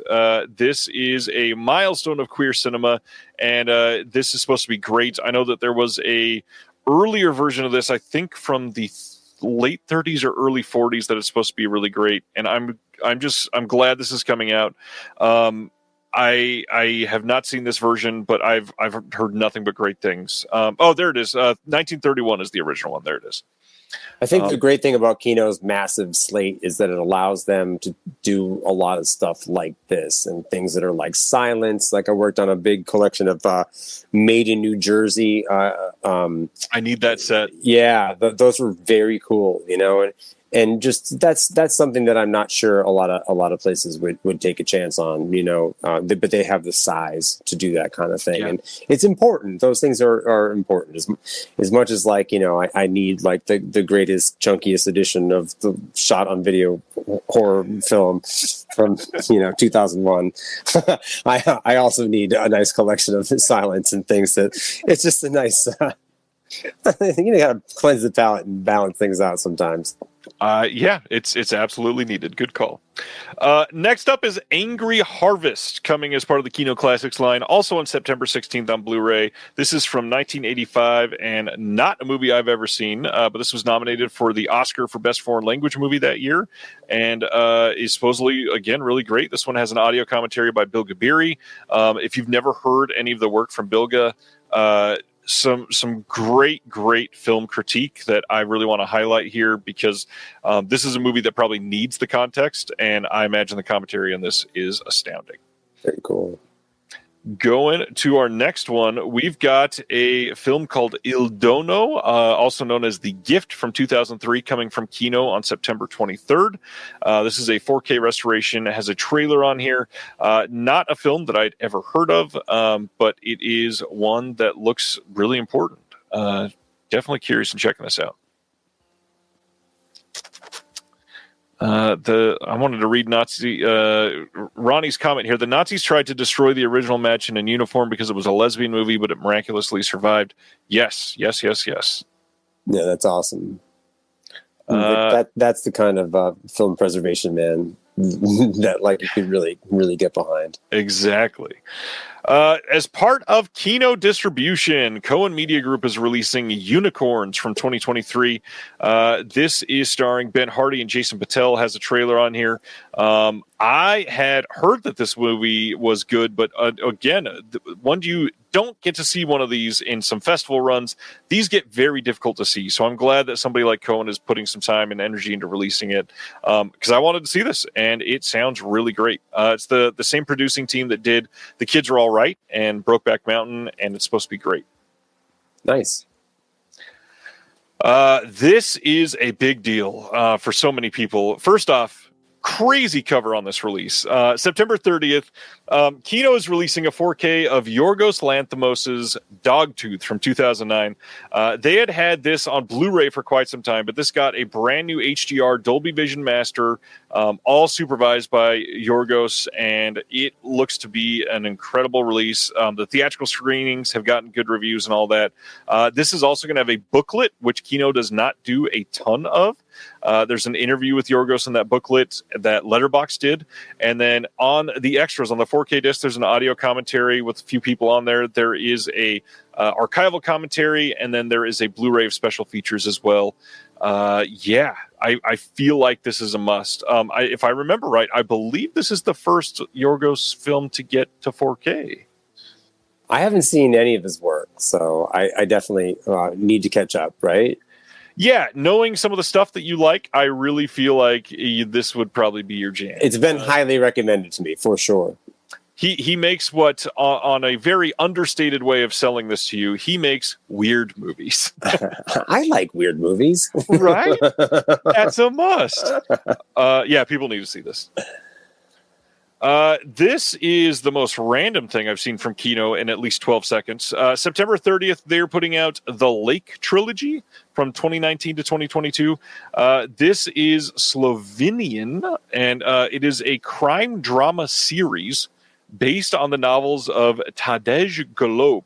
It is in many ways Slovenia's alpine answer to the Nordic noir craze, a cinematic police procedural in a scenic winter landscape with a dark and troubled protagonist. Yeah, this sounds really interesting. It's got a really great bunch of cinematography that is just not anything I get to see living in the middle of Kansas City, but no, right? Yeah. Cold murder mysteries are always fun. Absolutely. And what a wild poster. It's just a dude reflecting on a lake. I will take it. But yeah, he definitely looks cold out there. Going to our next one, another Kino title. Nice. Through Raro on September 30th, they are putting out the 44 Specialist. This is also known as Mark Strikes Again. And so, yes, this is a sequel, and they have not released the first one. Nor does it matter? Nor have they released the second one. I believe this is the third one in the series, which is hilarious. Is this like Leonard Part 6? In a way. We got an audio commentary by Rachel Nisbet on this. Glad they're putting this out. This is probably a good time to announce and share. I believe Raro has quietly canceled the last title they announced.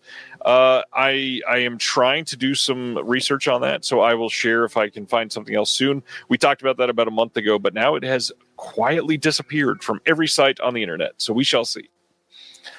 Going to the next one, Hammer. So we spent some time talking about Quatermass. Their next 4K title is The Man in Black from 1950. Is this one that you are excited about, Blake? Yeah, these smaller ones, the smaller Hammer special editions, like Shatter, Four-Sided Triangle, I haven't gotten any of these yet, so I haven't seen them even really in the wild, but I want every last one of them. So these smaller ones, they are much smaller than the ones that Blake and I shared earlier. They're less than, I think, half the size of those. And this is a 2-disc release specifically. It's got a 4K disc and a Blu-ray disc.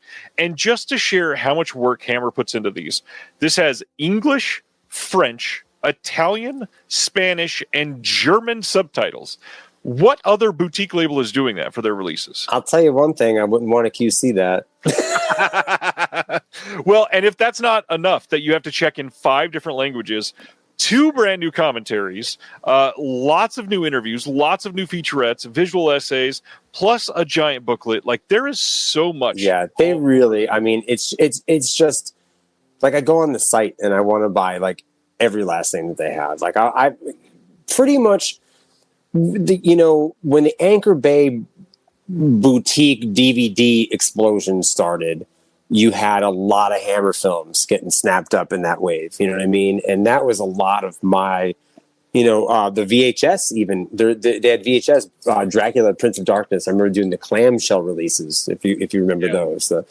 And so the Hammer stuff was really like when I started collecting the stuff that I started buying first. And it was very much... It brought me back. Like, I had seen a lot of the stuff on television when I was younger, but didn't really know. You know what I mean? You'd always catch something on broadcast halfway through, but all of it is just... there's a lot. I mean, there's definitely a lot of Hammer films that are boring, kind of. You know what I mean? Yeah. But these aren't any of them that I've seen so far. Yeah, I like that. That's a good way to say it. Because, there are quite a few Hammer films that are... There's a couple snoozers in there, for sure. Well, forgettable is probably the kindest way to say that. I still, I feel like I like to revisit things, though, every couple of years. Same. you know, and your attitudes towards things always change, you know, and things I did not like at all before are things that I like a lot now. And so, you know, maybe you think it's boring when you're a gore hound and you're just looking for Fulci movies and stuff like that, but you revisit it as an adult and it's like, oh, this is actually pretty cerebral and cool, you know. I don't know if I would have like connected something with like Quatermass Experiment like I did watching it now, you know, if I watched it when I was 17, you know. Yeah. Well, and the reality, at least for me, I'm not trying to speak on your behalf too, but when I watch things, I just go through cycles. So sometimes on a Wednesday, I might think it's boring, but a month later be like, oh, it's Tuesday. This movie is fantastic now. And I always refer to it as like the QC Stockholm syndrome too. It's like sometimes I'll watch something, I'm like, I hated that. Like, damn, I hate that movie. It sucks. You know what I mean? And then like I go through the commentary, I go through the extras, then I watch it in Italian, and then I'm like, oh no, it doesn't suck. I just didn't understand it at all the first time, or I didn't have the context to necessarily get what I was looking at, you know? And I think, you know, not everybody, I don't know if I would, if I had the time, if I was just watching stuff for fun, to be like, yeah, I'm going to fully explore this movie I hate. You know what I mean? Like, but you know, sometimes when you do it for work, it can be a very positive experience, because I feel like, well, I asked you before about how you rate your films on Letterboxd, and I can't remember. I was listening to a commentary once, and for work, of course, and they were talking about how on Letterboxd they always start with a 3-star rating, because like you made a movie, you did something phenomenal and hard. You know what I mean? So yep. all of the nuance in my rating is between 3 and 5. You know what I mean? Unless I really hate it, then I'll give it a hard 1. You know what I mean? Like, and that's rare. That's rare. You know, it's rare that I really, really hate something. Yeah, that's pretty close to exactly how I do it. And on that note, I know what you did last summer. I got a solid 3. Didn't move up even a little bit. Yeah, whatever. The whole QC fatigue experience with some of these is so real. I mean, not to like pause in the middle of the announcements for just a minute, but a couple months ago I shared on here that I had that giant accident basically while I was in LA, where my wife and I both lost our laptops and they were ruined, and I was in the middle of QCing Asylum at the time that happened. My God. And so that is a nightmare. I was running up against the deadline, lost my computer, and so I was in there trying to get it done. I had 2 visual essays that I was about to turn in and this QC that were all roughly at like 60% complete. And so getting back into getting it done when I was already past the deadline and I didn't want Severin pissed at me, I was working at like 1:00 in the morning going, nope, I got to do this. Like QC, you have to be completely 100% in. I think I watched the end of that movie, I'm not kidding, maybe like 11 times. Yeah. And like we can get into it when you're done, but it's not work that you can force. Do you know what I mean? Because like you really have to be like 100% when you, and it's really easy to get fatigued really fast, you know, and I know we talked about that, but yeah. Yeah, if we got more time at the end, we can throw more in there about QC. Yeah. Crazy. But first, we got to talk about this edgy motherfucking release. Dark Sky, as part of their Dark Sky Selects line, they're putting out a Blu-ray steelbook of Faces of Death, that movie that your brother's friend showed you in 1992 because he found it under a blanket in his best friend's van.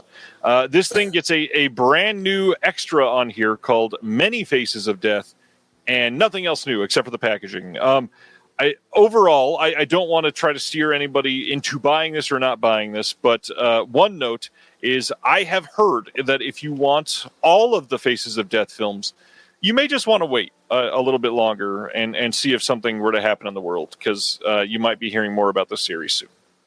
Yeah, I feel like I would. There's a nostalgia factor that makes me want to revisit this, but maybe one time. I don't know. Yeah, I don't know about owning this thing. Like, you know, it's of course most of it is just staged, or you know, it's like a Mondo film, an American Mondo film, I guess. But yeah. I don't know if I feel an inclination to own it, but it is a very attractive looking steelbook, though. Look at that. The inside artwork is very nice. Very, very classic and evocative of this title. That's for sure. Let's go over some of the Severin stuff after the rest of the announcements. We're going to cover all this in just a minute, so I'm going to skip over that. Indicator put out some crazy looking titles just this morning.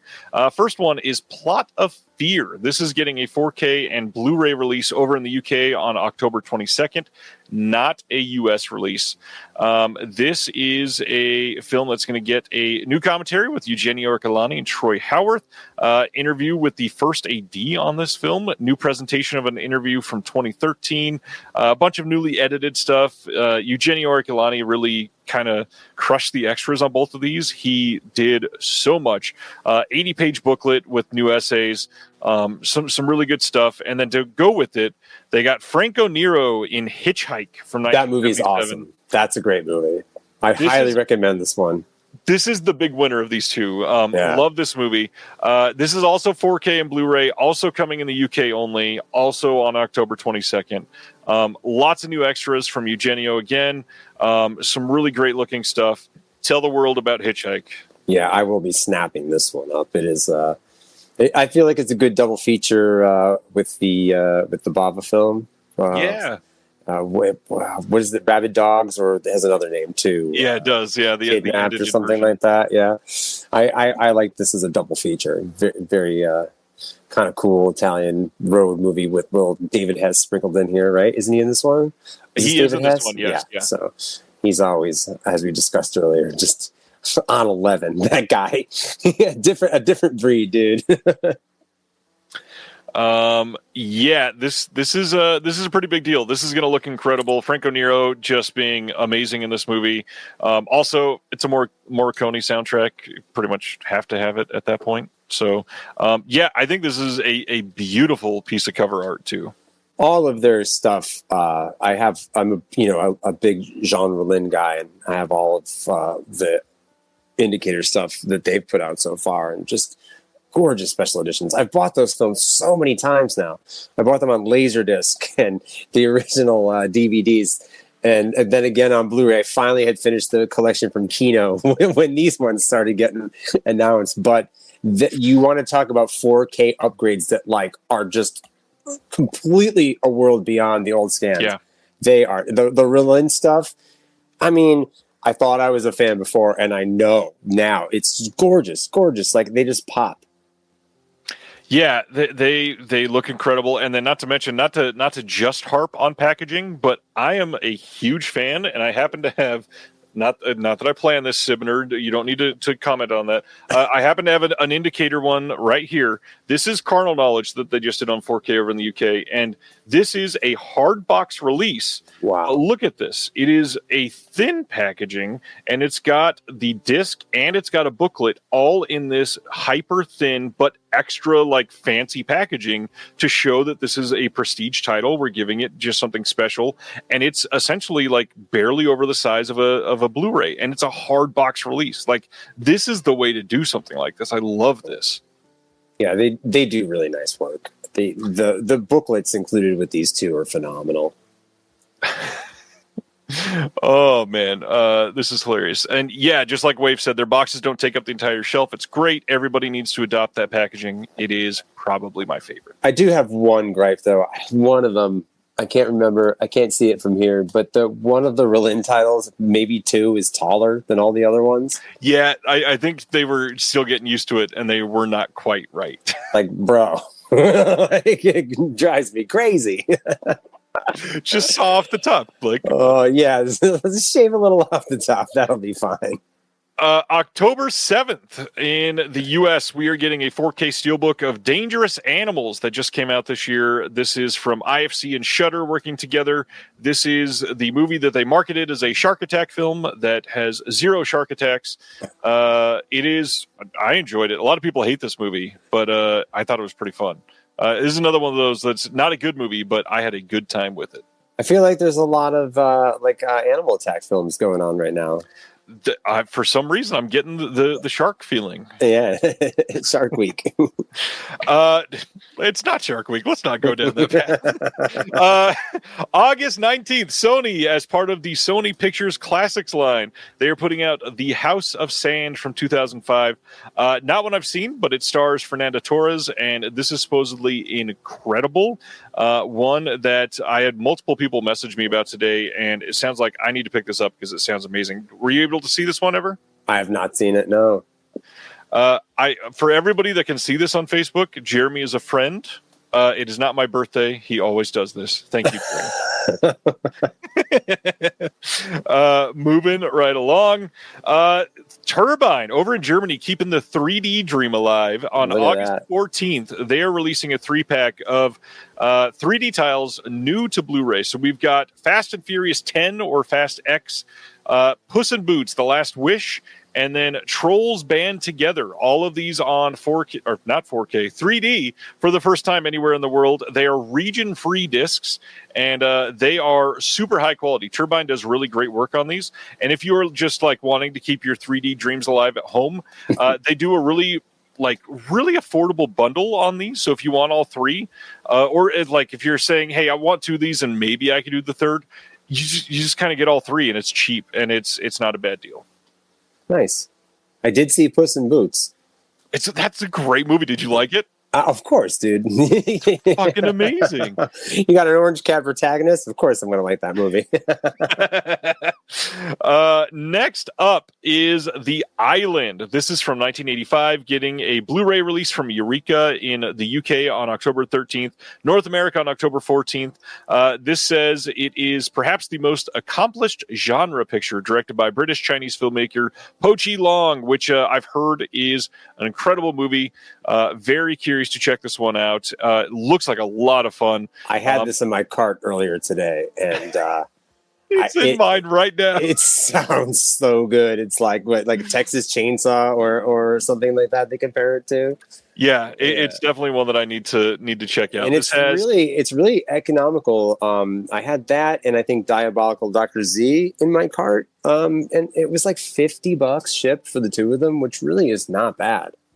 Well, and keep in mind, Eureka, free worldwide shipping if you order direct, which is that's what I'm saying. That's a crazy deal. Like, I mean, they're a little more expensive even just to order them domestically. Yeah, not bad, especially if you only want one. Somehow, still free shipping, no threshold, free shipping. How do you argue with that? The thing that was holding me up was I have Diabolical Dr. Z on another disc, so knowing that, I might just order this guy then.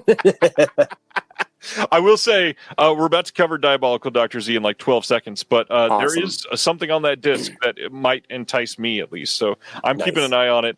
The Island has a new commentary with Frank Jang and a new commentary with Mike Leader and Arna Venema.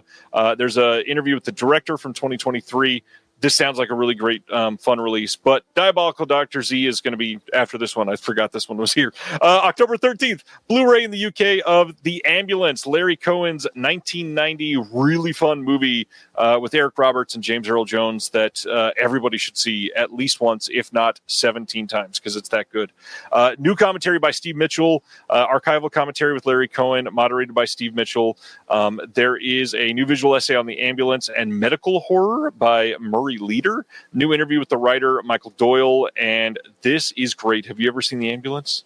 I have not, but Eric Roberts and Larry Cohen sounds like I feel like I did see this. This was a HBO or Cinemax, like Played a regular. Yeah, dude, I did see this one. Yeah, this is a good one for sure.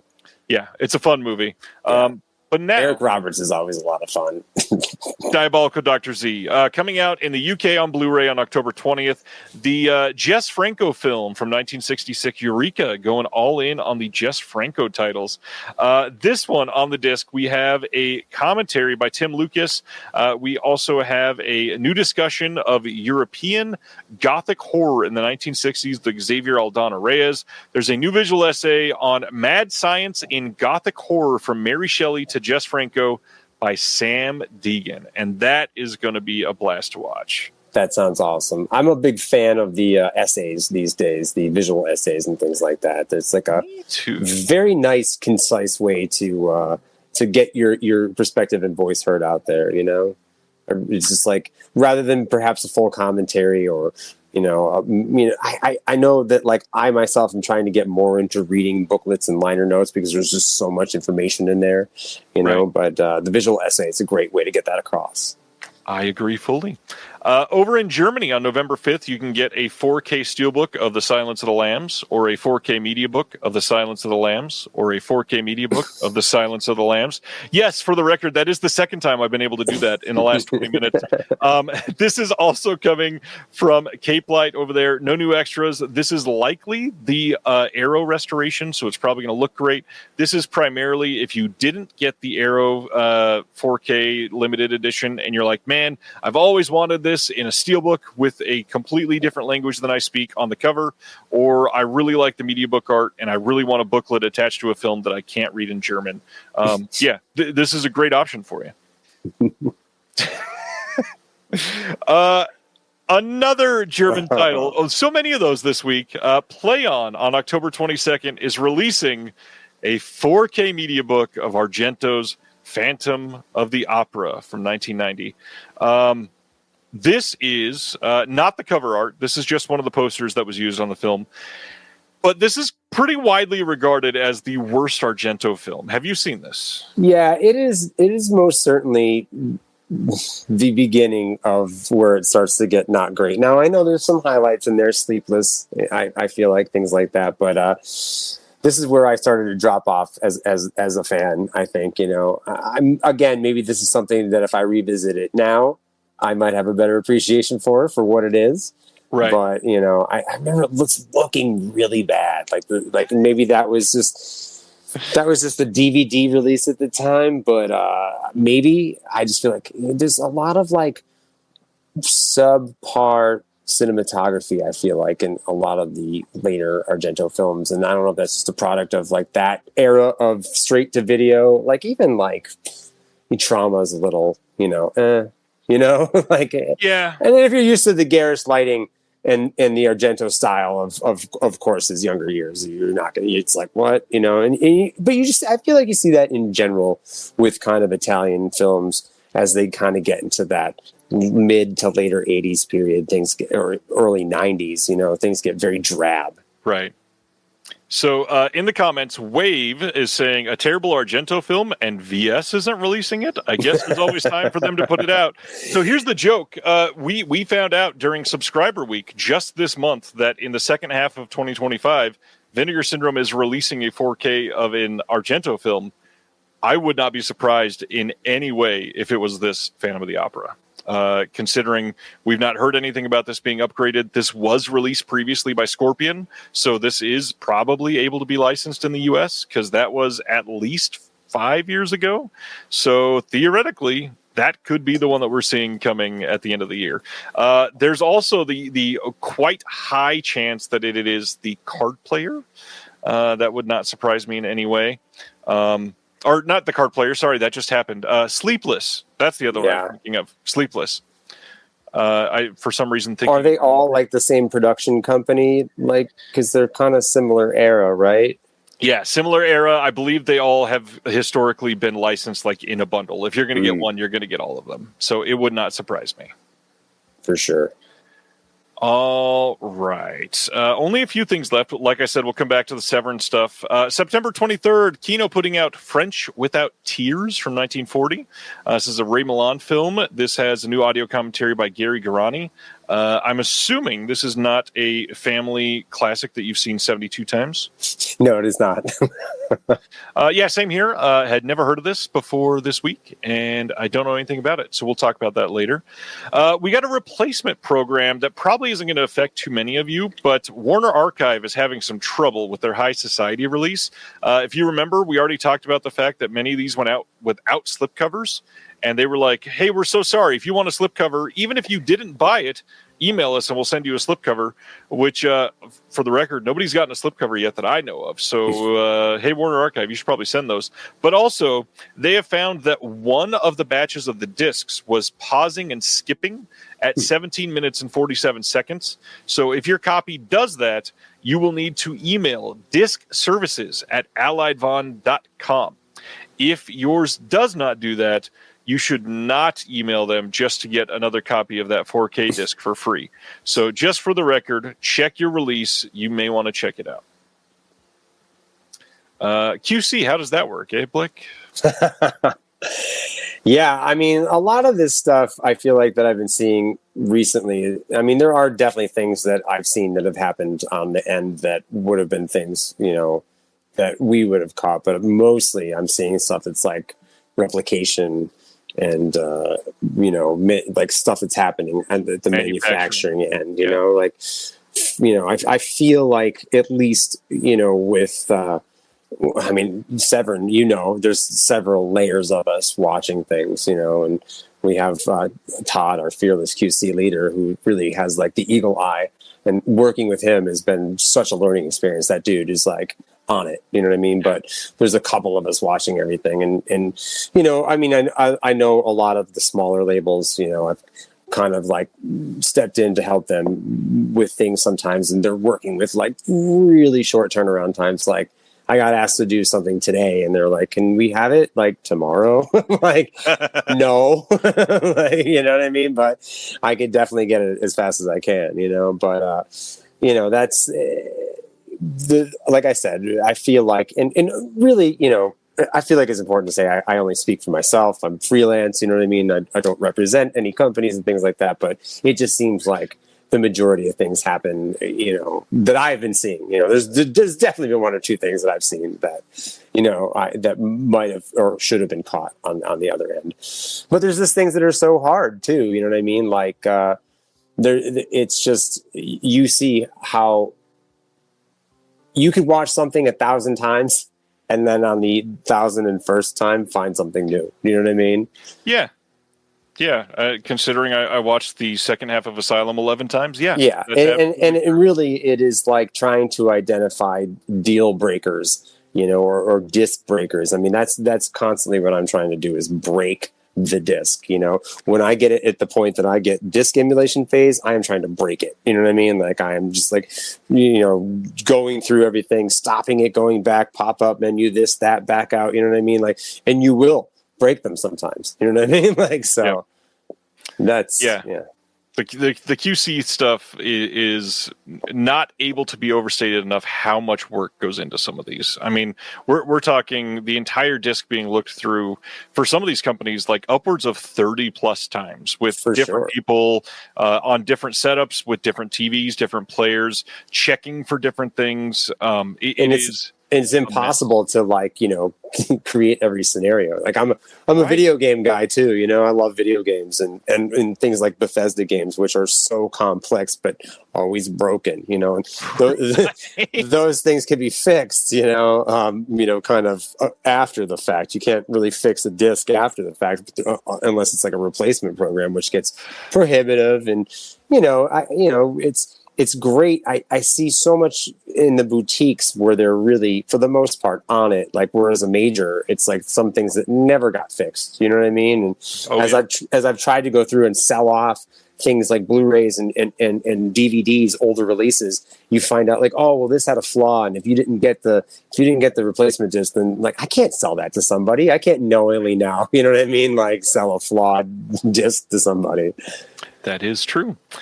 We got one more that is not Severin, and then we will get into the Severin stuff. On September 30th, Neon and Decal are working together to put out a 4K of The Life of Chuck from this year. This will also get a Blu-ray release.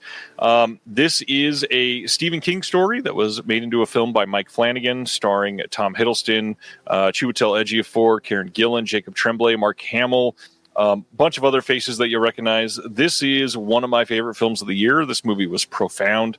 Loved this movie. Audio commentary from Flanagan on the disc. We've got a making of featurette, exclusive on-set interviews with a bunch of the actors, trailers, teasers, and they say and more, which sounds great. This is absolutely an astounding movie, and if you missed it, because it was easy to miss it, you should try to make time to watch this movie. It is glorious. I heard you talking about the cinematography and stuff in it the other day, I believe, on one of your pods, and some of the shots that he gets away with and stuff in it is pretty impressive. Yeah, he does stuff that I've never seen somebody try to do in a movie, and it's just I don't know. It's one of those movies that you watch, and at least for me, I watched and felt like in awe, and not just like, oh, this is a beautiful shot. I'm amazed that they could do this. Like one of those where it actually made me feel like small in the universe while watching it, Yeah, which I like that. I loved. I had a great time with it. All right, so that is it for this week. Really quickly, in case you have forgotten, here's what is coming out next week. We've got some big ones. Going to skip over some of the VS stuff since most people have had those shipped already. We've got Ace Ventura Pet Detective 4K from Shout, Billy Madison 4K from Kino, the Thunderbolts 4K, Steelbook and Blu-ray and all that, standard and whatever, standard 4K, all that coming from Disney. To Catch a Thief 4K coming as well. The Beyond Standard 4K, which is, I believe, pretty much identical to the limited 4K, at least in terms of the discs. The packaging is a little different, I believe. That's finally getting out there and shipping. The Phoenician Scheme 4K, the new Wes Anderson, is out there. We've got They Died with Their Boots On from Warner Archive. The Jet Li collection. This is the first of that new Golden Princess titles that Shout is putting out that is going to be out there. This looks great. Cannot wait to get mine in. We've got Fade to Black 4K from Scream Factory finally releasing. Nobody is getting another 4K release. We've got Hiding Out in 4K, the John Cryer title from Kino. I love that movie. I've never seen it. It looks great. Dude, that's another HBO 80s classic. It's like got this great scene where I think he's like on the run from the mob and he's like in, kind of on his own, decides to like disguise himself as a high school student. And, it's got this scene where he's like in the office and like, what's your name? And he's looks at a can of coffee. He's like, it's Maxwell Hauser. And they just like go with it. It's like the original Kaiser Soze. It's amazing. It's totally worth a watch. That's that, and what really needs a release is Morgan Stort is Coming Home. Have you ever seen that one? No. Yeah, that's another John Cryer, I believe, and he's like a gore hound, obsessed with like George Romero in the film. I found it on the Internet Archives not that long ago, but that's begging for a release for sure. Very nice. Some more Warner Archive this week. We got Knights of the Round Table and The Cobweb from 1955. Kind of really long-awaited titles. TerraVision stuff will finally be releasing over the next few days to the subscribers, and then the wholesalers. We've got Suddenly in the Dark and the other titles, Children of Violent Rome and The Devil's Sword, that people have been waiting on. Suddenly in the Dark has been the cursed title that people have been waiting on since January. Finally going out. This has had multiple QC problems that we were just talking about that happened in manufacturing, and then there were some other issues. One of them, we caught it in QC, went to go fix it, and then all of the sync went out for some reason when we fixed it. So that's been a nightmare. That's another thing too, right? There's so many moving parts that fixing one might throw everything else out. Yep, super nightmare. Gotta love it. Curdled on 4K from Kino this week as well. Prisoner of Zenda from Warner Archive. The Castle and Blood of Fu Manchu 4K releases from Blue Underground, not Blood Underground. That's a crazy title. Arcade from Full Moon this week. We've got Terrifying Girls High School, a couple of those coming out from Discotech. Bright Leaf from Warner Archive this week. Algiers from Film Masters. Kamen Rider X from Discotech as well. Brainstorm from Warner Archive. Melinda from Warner Archive, one that I really need to pick up. 2 Weeks with Love from Warner Archive as well. The Diabolic Trilogy from Kino Lorber. We have, I think, one or two more that I wanted to bring up. Oh, yeah, Rust, the Alec Baldwin film getting its studio release this week, if you were after that one. And then, of course, all of the titles that we were talking about earlier with the Severin stuff, and then Mondo Keyhole from the Psychotronica line that I shared at the beginning. Lots of stuff coming out next week. Pretty exciting dang week. But tonight is about the Severin sale. So let me switch back to what I was going to share for our bundles, because we have not gone through all of the bundles yet. It is a lot to share.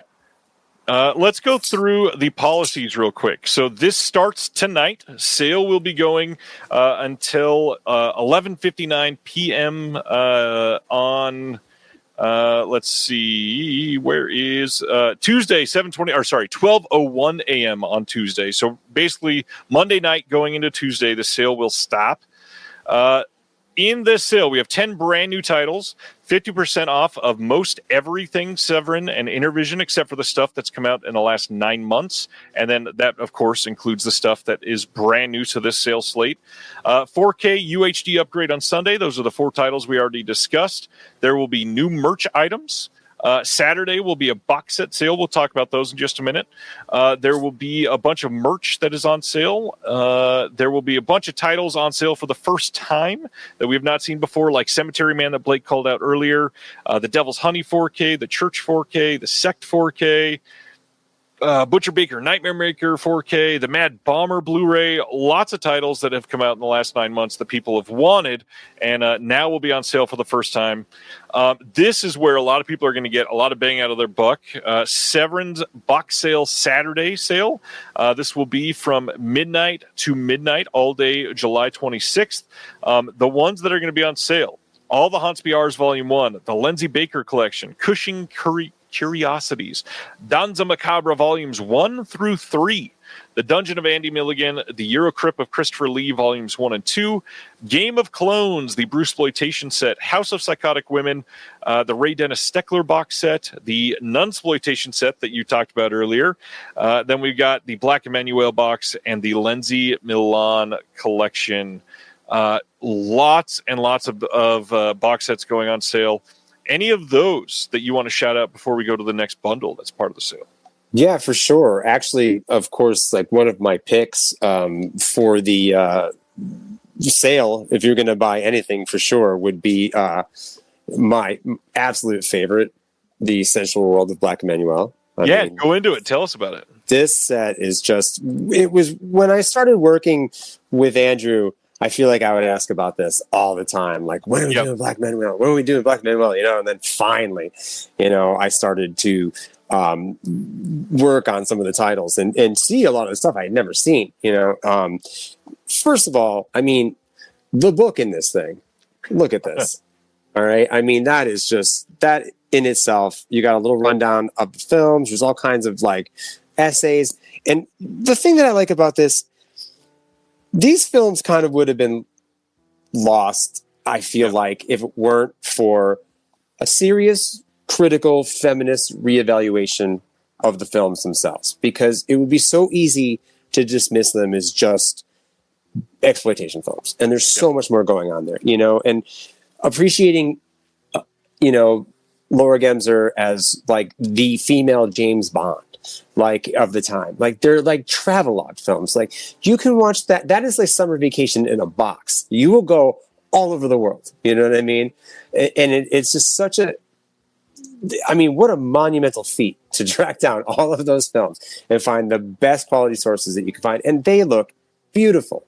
You know, my pick for the 10, just the restoration on it is just mind blowing. You can just, I feel like when you're so accustomed to seeing this stuff, I either saw it on cable, you know, like through an old TV, you know, old coaxial cable like TV, or I saw a VHS tape, you know, a rental tape that had been rented 1,000 times, or later I saw, you know, 3rd, 4th generation bootleg VHS tapes of these films, something like Emmanuel and the Last Cannibals, you know, like, which is a classic. You know, you'd always, you know, buy a bootleg of that at the conventions for years, and then you see it cleaned up and in the context of the other films, and just with all the analysis that's on there and like the commentaries, there's just so much to dive into, and you'll walk away from it. Like, I mean, I feel like Severin puts so much into the extras and so much like comprehensive material that each disc is almost like a film school in a box. Like if you really want to know something about a film or a director or a creative team, I mean, like you could probably write a doctoral thesis by going through the extras on a few of the discs. You know what I mean? And that is like no slouch. That is such a great set. It's just the design. It's heavy as hell, as you might know, right? You know, like I noticed it was getting marks in it from being on the shelf. You're like right here because it was like front facing. So it's just because it's just so heavy. But then you got the little wheel, you know, the term. I don't know if I want to turn it too much because I don't know what's going to pop up on YouTube. But yeah. It won't pop up. Yeah. But yeah, what a great box set. And of course, all the haunts is the folk horror stuff. Eyes of Fire alone in that set is just such a great film. And again, that box set has such a witchy vibe to it, man. You can just dive into all the extras, the short films, little animated things. There's just so much to love about it. But when it comes to box sets, like Severin really, they nail it. Some of the stuff that I've worked on for them Steckler was kind of coming together when I first started with them, and it was just, there's so much in there. It's crazy. Again, you want a comprehensive director box set, there's quite a few.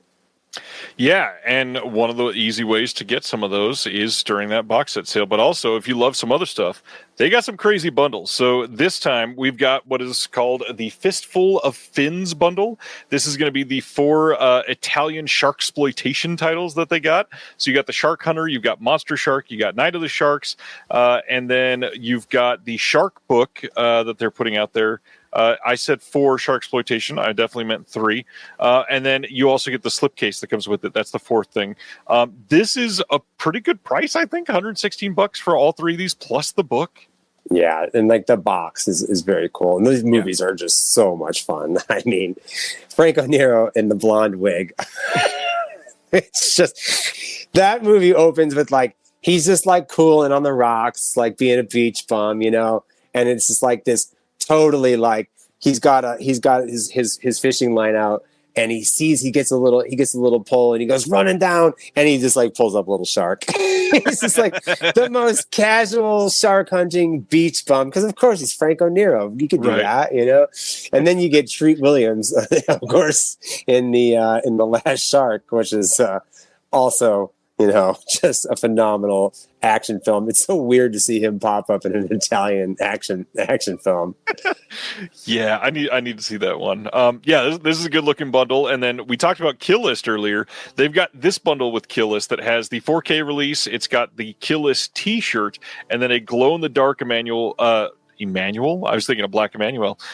Enamel pin with this, and this thing $65 for a brand new 4K release and a shirt and a pin.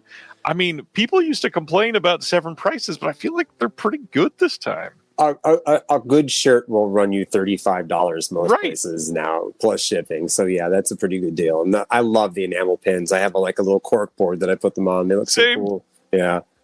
And then on this little panel that I've got here, the Baskin release is a part of the Turkish Delight bundle. This one, you get the 4K release of the film and then this Art of Baskin book. Now, they shared a little video on this, and so a little note: if you love the world of Baskin, you need this companion book. They say features more than 140 pages of rare photos, storyboards, illustrations, behind-the-scenes production shots, cast and crew recollections, and everything else you want to know about this film. And best of all, it is autographed by the director. So for $67, this is a pretty cool deal too. Yeah, I mean, I liked this movie a lot. This was something I had not even really heard of before I watched it. And it's a lot of fun. Have you seen it? I have seen it. I've got the Scream Factory release that they put out years ago, and I love that movie. There's something psychotic about it. It loses control kind of quickly in a weird way, and you go to some weird places. It's a movie that's very difficult to actually describe because, man, there's some indescribable things that happen in that movie. And again, it's one that I feel like is best left kind of, if you can go into, I feel like it increases my ability to enjoy films so much more if I just go in completely blind. You know what I mean? I'm willing to accept it for what it is, and that one in particular has some twists and turns that really were worthwhile. Some big ones. Yeah. The next bundle that they have is the Just the Discs bundle. And so you get the 10 brand new releases, not the 4K upgrades, just the 10 brand new ones that are new to the sale. And that is Baskin 4K, Kill List 4K, Sisters 4K, Dead Sleep Blu-ray, Skinheads Blu-ray, Fearless Dragons Blu-ray, Ferret Vampire Blu-ray, Monster Shark Blu-ray, Shark Hunter Blu-ray, Night of the Sharks Blu-ray, and then the slipcase to catch all of those sharksploitation movies. All of these for $260, $26 a release. is kind of incredible for brand new releases from Severin. I think that's a great deal. I mean, man, like I said, I did not see the Linda Blair film, but just about everything else that I've seen in this slate has been a lot of fun. Well, and I can throw out there, because we're featured on the discs for the Linda Blair film. Yeah. It's a fun movie. It's not the best Linda Blair movie, of course, but it is a crazy story that is all it is based on an actual doctor taking advantage and killing people. I listened to they discussed it on the Severin podcast. I listened to it earlier today, and they were talking about how it's a true story. It's like, although as much as a relaxation clinic where they put you into a coma sounds very appealing to me. If I could maybe get up in 3.5 years, that would be awesome. You know what I mean? I don't know if it would work out. So the next that they have is the Everything bundle. So this gets you all of the discs. It also gets you all of the little shirts and books and all those little trinkets that are coming with everything else. For that price, for all of these brand new things, that is quite a lot of stuff to get for sure. And then you get the 4K upgrade bundle. This is the Sunday 4K upgrades that we talked about earlier. All of these for $135. So basically, if you want every single thing that Severin is doing brand new during this sale, you need these two bundles. And yes, combine them, you're at almost $500. And that's a ton of money. I'm not taking that away. However, 14 new releases, shirts, books, enamel pins, slipcovers on most of the releases. This is a ton of stuff. Severin is kind of doing a massive slate here. Yeah, I always love their bundles. You know, they always put together like the coolest little trinkets and stuff too. You know, and the shirts, you know, are always. I have my Steckler shirt on right now, as a matter of fact. You know, nice. So this is a lot. We have recommendations, but we're only about 7 minutes away from the site opening. I'm going to stop sharing this. Blake, why don't you run through? You already talked about Black Emmanuel. Give us, we'll say 3 more, and then we'll see if that gets up right up to the sale time. Then we'll open up the sale, and then we'll go through the rest of our lists. Sure. I would recommend Midnight. If you haven't seen it yet, John Russo's Midnight, you know, being like we talked about this earlier, like the regional filmmaking, regional films. And I think this one's great. It's got John Amplas, who, you know, from Martin, Day of the Dead. He plays like a bad cop. You got Lawrence Tierney in here, also kind of playing like a bit of a sleaze bag, you know, but, it's a great restoration. All of the extras are really cool if you're like a Romero or like Latent Image, you know, the early like Pittsburgh filmmaker crew fan. I think there's a lot of stuff there to dive into. And so it's a great disc and definitely, you know, one to pick up on the sale. And it's one that's been there for a long time, so it will absolutely be on sale. It will probably be pretty damn cheap too. That's one that's been. It's older for sure, yeah. Like 2019, something like. Yeah, I made sure one of my picks, of course, Jess Franco's Thong Girls, which is probably one of the best movies I've seen in a long time, is not going to be on sale today. So I made sure that everything else is going to be, and we'll have to save that one for another discussion. Well, even that Thong Girls I think it was only like $22 on the site when it came out. It is the best Jess Franco movie. I mean, like, it is just so much fun. And on top of that, I think on Amazon, it was only going for like $18 for a while. So if you can't wait for a sale, that's basically a sale price. Yeah, if you're a Franco fan, you need that one. I mean, it's just it's tonally so different than what I'm used to for Franco, but also kind of like ahead of its time. And like when like a lot of the subject matter in it, I think is like very relevant now, more so maybe than it was, or this, you know, more easy to talk about. I think it's definitely could find an audience. Yeah, Franco is Franco, and obviously he gets a lot of releases, but he is, I don't know, he's done so many different things. So we'll see who gets grabbed by what. What's your next one? I love Gwendolyn. Have you ever seen Gwendolyn? Yeah, Gwendolyn is good. This is also by the director of The White Emmanuel, whose name I will never believe. Because of course my brain does not want to ever pronounce it like it's supposed to be. Yakin, you know what I mean? But this one, you got Brett Huff, right? You know, he's amazing in this, and just it's every set piece is kind of like how White Emmanuel very much is like because Yakin was like a photographer, so he's got very great mise en scène, and this movie in particular is just very like kind of gaudy, you know what I mean? Definitely ridiculous, over the top. Like, I'm not even sure what it's about sometimes, you know what I mean? But what a great watch, man. That movie is just so much fun. I am kind of shocked they have not upgraded that one to 4K yet. This is another one of those that's like a quintessential Severin title. It definitely feels like it. You know, the Brett Huff one-liners throughout it too are just like amazing. Yeah, if you were making a list of like, when I think of Severin, I think of these 10 titles. I feel like Gwendolyn kind of has to be on there because it was a foundational one for them. For sure. All right, let's do one more, and then I will share one of mine after that. Cool. Staying in that vein, kind of, I would do Massacre in Dinosaur Valley. This one has it all. It's got a little Indiana Jones. It's got a little cannibals. It's got a little plane crash that's clearly like just kind of rolling a camera around in an office space with fake windows, and they're like putting it up against the trees. Like, it's just, and Michael Sopkeef also is just another quintessential Severin staple actor, you know, from After the Fall of New York. He's kind of Brett Huffish, you know, the quipping American guy who's not quite sure why he's there, but he's just going to wisecrack his way through it. It's a good choice. Good choice. This is a fun one. I've not watched this one, I think, since it came out, and I got to be honest, I don't remember a lot of this movie. I need to see it though. Again, the one I'm going to shout out, which we talked about just a minute ago, before I talk about another full title, because we kind of already mentioned this. Spider Labyrinth will absolutely be on sale, and yes, I'm on the disc with Will. But if you've never seen it, forget me being on the disc. This movie is amazing.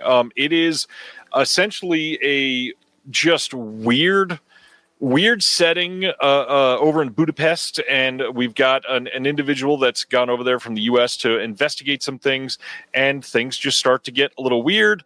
The townspeople are starting to be out of place, and suddenly it is a just special effects masterpiece of an ending that I love so much.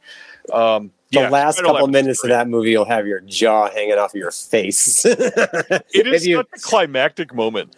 And like that's a film that I had not heard of before. And like, you know, I considered myself fairly well versed in the European and Italian stuff, and like, you know, all right, what's this all about? But boy, yeah, that's a payoff, buddy.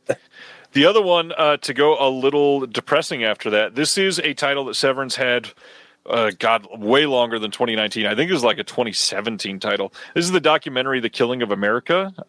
This is a documentary from 81, and it's essentially about like gun control and how we've sensationalized violence in a lot of things. And it's a really, really great narrative on here. Sibner is saying the site is live, so I will refresh. Here we go.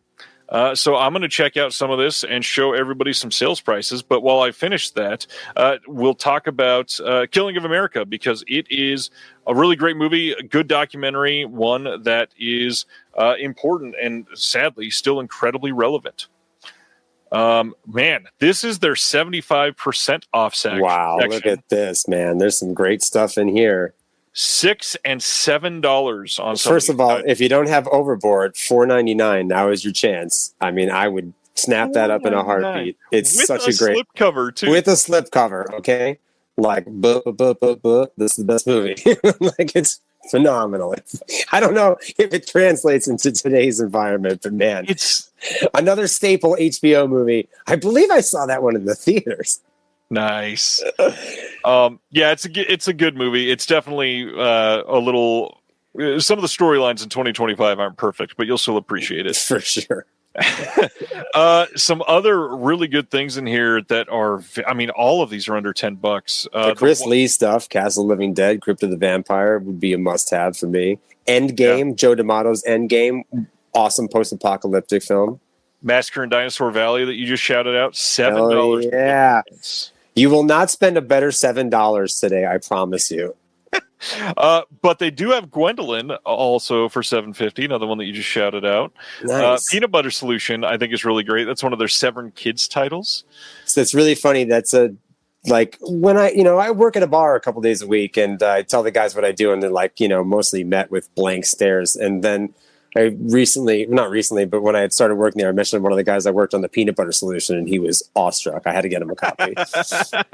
It's like, he watched it with his son, which really was, to me, like the best part about it, like exposing a new generation to the Peanut Butter Solution. But yes, $7.50. Gwendolyn, you have the Mondo films here, also really cool. I like the Jane Mansfield one, can't beat that.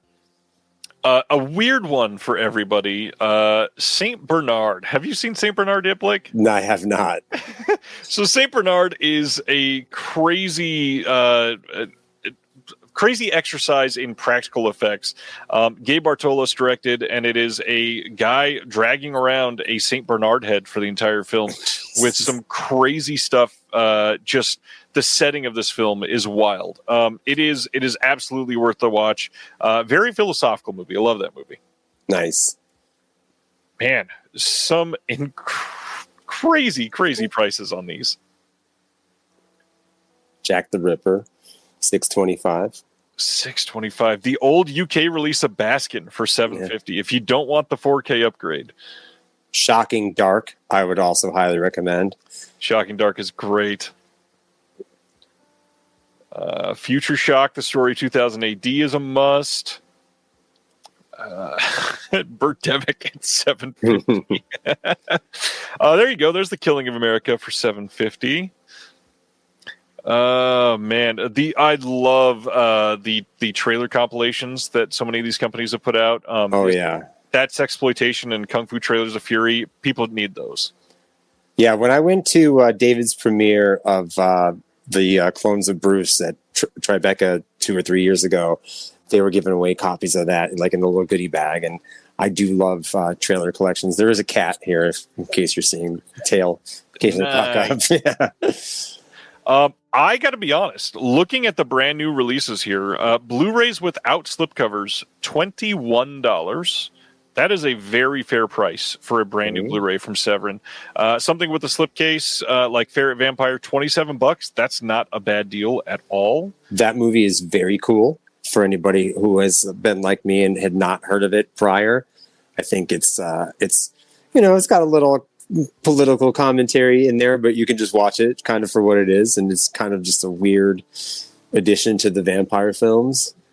Very cool car in it too. A lot of history of the car. I guess it's like a legendary car in Czechoslovakia. I mean, it looks pretty amazing. The slipcover on that looks great too. Yeah. Oh yeah. I love the artwork they did for that.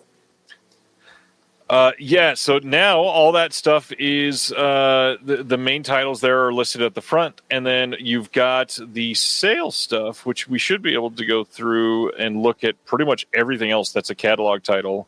We'll need to go to like the second page here to get to some of the cheaper stuff, but here's like Thong Girls, $20, not on sale, but even on sale, it's only going to be $15. Yeah, 20 is not bad at all. You will not regret that purchase. Moving down, we should be approaching. Okay, so this is where stuff starts getting on sale here. So we've got like The Creature, $15. Dog Called Vengeance, $15. The Dario Argento Deep Cuts is $27.50. I might need to get on that. Yeah, there's a couple of great episodes. A lot of that Italian TV stuff that has been surfacing is really worth watching. And I feel like, I'm a sucker for Lamberto Bava. There's just some kind of vibe to his movie. It's like kind of cheesy once he gets past demons and stuff, but like they're just like a comfortable sweatshirt. You know what I mean? Like, And that's how I felt about these. Like they were a lot of fun. I think it was Eyewitness that I watched that I liked the most, but The Prince of Terror is just like, it's a trip as well. It's got a killer ending. Yeah, I have not seen any of them, and I've heard that it's actually a really good release. And I love Argento, so I definitely want to see it. The Argento deep cuts with the Door into Darkness has just got some really cool stuff on there. And then there's all kinds of really like shorts that he did like on other shows, and a lot of that was new to me. So definitely check that out if you get a chance, and especially if you're an Argento completist. Yeah. The Mad Bomber, is that one that you saw and QC'd there, Blake? Yeah, I did watch that one. It's different. That one feels kind of like something weirdy to me, kind of, very like exploitative. It's got like a lot of gore in the explosion scenes. It seems like it was maybe they're trying to do a topical thing, like who is in that? There's like Joe Don Baker or somebody's in that, right? Like crazy, like 70s stalwart, Pull this up in another tab. Chuck Connors, that's the guy. Yeah. So if you like that kind of stuff, but it's not going to be something that wins you over if you're not into the vibe of like the 70s kind of like. I don't know who would be watching this that might not be into that though. Like it's definitely fun and worth watching, and it's got a great explosive ending. Reminder that this is not a sale price, but this is usually hard to get unless you're at a convention. They've got the Four Flies on Gray Velvet 4K release up, $55. Solid release. Again, it's pricey compared to the other stuff we were just talking about, but it is a wonderful release of this movie. I loved the restoration on this one. I had this was really hard to track down in the early days. I feel like Four Flies and Cat o' Nine Tails were always kind of the ones that the outliers, but this one in particular. And I really like the crazy music. Kind of starts out with like a very like frantic like drumming music and stuff. It's just you could see Argento cutting his teeth. I feel like for what's to come. Yeah. Yeah, it's a great restoration. Absolutely worth watching. One that I have still not seen the full movie of, but when Severin announced it, I went and found a version to watch, and it looked really, really intriguing. What is The Red Light Bandit all about? Did you see that one? I did. Now that's like a Brazilian, right? Yes. It's kind of like it reminded me a bit of like a stream of consciousness type filmmaking. Do you know what I mean? Like, yeah, hallucinatory and amazing manifesto. So it's like, it's. I'm trying to. It's very avant-garde. You know what I mean? Like it's hard to just describe what it's about, but it's definitely very arty and very political. It looks good. It really does. I mean, for 1748, hell yeah. That's a great price for that. And it's got the short films on there too. I actually do remember the short films. Yeah, those are very cool. There's 3 different ones that had shorts. Nice. Yeah, so that's got some cool stuff on it. I have to ask if they're here from your friends list, because I'm not on the East Coast. Is it actually your birthday on Friday the 25th here, Blake? No. Okay, good. So they're just doing the Jeremy thing like I got earlier. Perfect. It's in November. Amazing. Okay, so we talked about Roughies earlier. Hotspur is definitely one that people should get. Hell yeah. Hotspur and Scavengers. Right next to each other. The commentary that Andrew and Joe Rubin do on both of those is just that's worth the price of admission alone. When I saw Lisa from Something Weird, she asked what I was up to these days, and I told her about working QC and doing work with Severin. She had the pickup. I'm like, oh, you didn't bring Scavengers and Hotspur? She's like, yeah, no, I kind of left those ones. I didn't know if they were a little too much to bring to a family-friendly environment. But the commentaries on those are so much fun. Yeah. We are looking through Blu-rays only right now, but I'm going to switch over to 4K in just a second. I wanted to go down to this title right here. So Closed Circuit, I think I've been ringing the bell a lot. That's my number 2 pick for today. Yeah. Look at that. Yeah, just in case you have never seen Closed Circuit is a secret masterpiece in Severin's catalog that so many people have still not seen, and it is stupendous. Incredible story. All takes place in a movie theater, and it is just a wonderful, wonderful premise. What a cast of characters in that, right? too. Like, as they go through an interview, it's like each person gets their time to shine as their own little weirdo, unique character. And there's definitely, like, you can't tell me that they didn't see that when they wrote Demons. I don't care what anybody says. Okay. Like, there's so much Demons vibe to that movie that, like, it just had to be. But the ending is just another one is best to not know too much about. Yeah, that is true. So here we are with the 4Ks. The first one that we got in this list that's on sale here is the Opera 5 disc. This is the set that is massive and incredible. Opera is theoretically, I still call it my favorite Argento. I love this movie, and this 4K is beautiful. Just amazing. Yep, a tremendous amount of work. I feel like this group of titles had a lot going on. Yeah. 2020 Texas Gladiators on sale for the first time. Castle of Blood 4K on sale for the first time. I had Texas Gladiators as a pick for tonight. I would highly recommend that one as well. Al Cliver, I feel like Zombie. The mustachioed ginger man who shows up in a lot of Fulci and other assorted Italian films. Joe D'Amato, he gets a chance to shine as the lead in this one. And it's like, if you like Fallout and those kind of things, it's kind of like a post-apocalyptic vibe, but kind of like a spaghetti Western. I don't know, man. Highly recommend that as well. And anytime you're going to get the soundtrack in there to this Italian stuff, it's like, you got to jump on that. Yeah, I actually listen to these CDs, and it's so nice to have some of these in high quality, like proper recordings. It's a godsend. Severin does great stuff on that. I'm sure it's no surprise that, like, I'm a big vinyl guy and I listen to a lot of vinyl. What? But, yeah, right. Like CDs, especially, I've kind of gotten back into, and like, because I like to, I do a lot of streaming, but I like the being, listening to one album at a time. Whereas with streaming, you drift off and you don't listen. You just kind of continue. Vinyl, it forces you to like refocus your attention every time you flip the record, but I don't always have that kind of time if I'm cleaning the kitchen or something. But if I still want to do that, a CD, and they sound so good, put them across my 5.1 system, they sound great, like.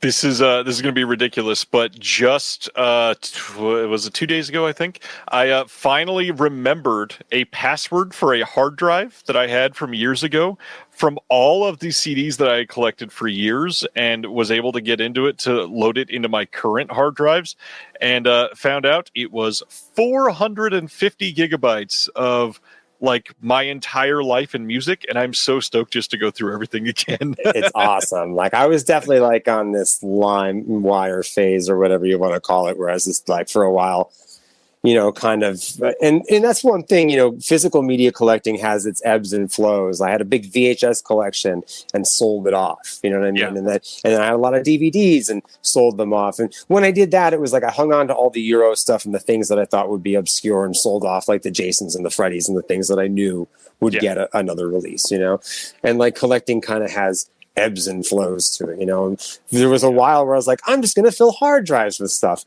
but then I never watched any of it. You know what I mean? Right. Like, a hard drive full of stuff is not as cool as like, hey, like, look at all that. Well, and I never stopped buying CDs. My whole thing is this just became the passion that was more than music. Music used to be my number one, with movies being number two, and it's flipped, and I don't see that changing back anytime soon. That's for sure. Yeah, and especially as I get older, I feel like I have more of an emotional reaction to film, cinema, than an easier time connecting to new work, I should say, when it comes to film than music.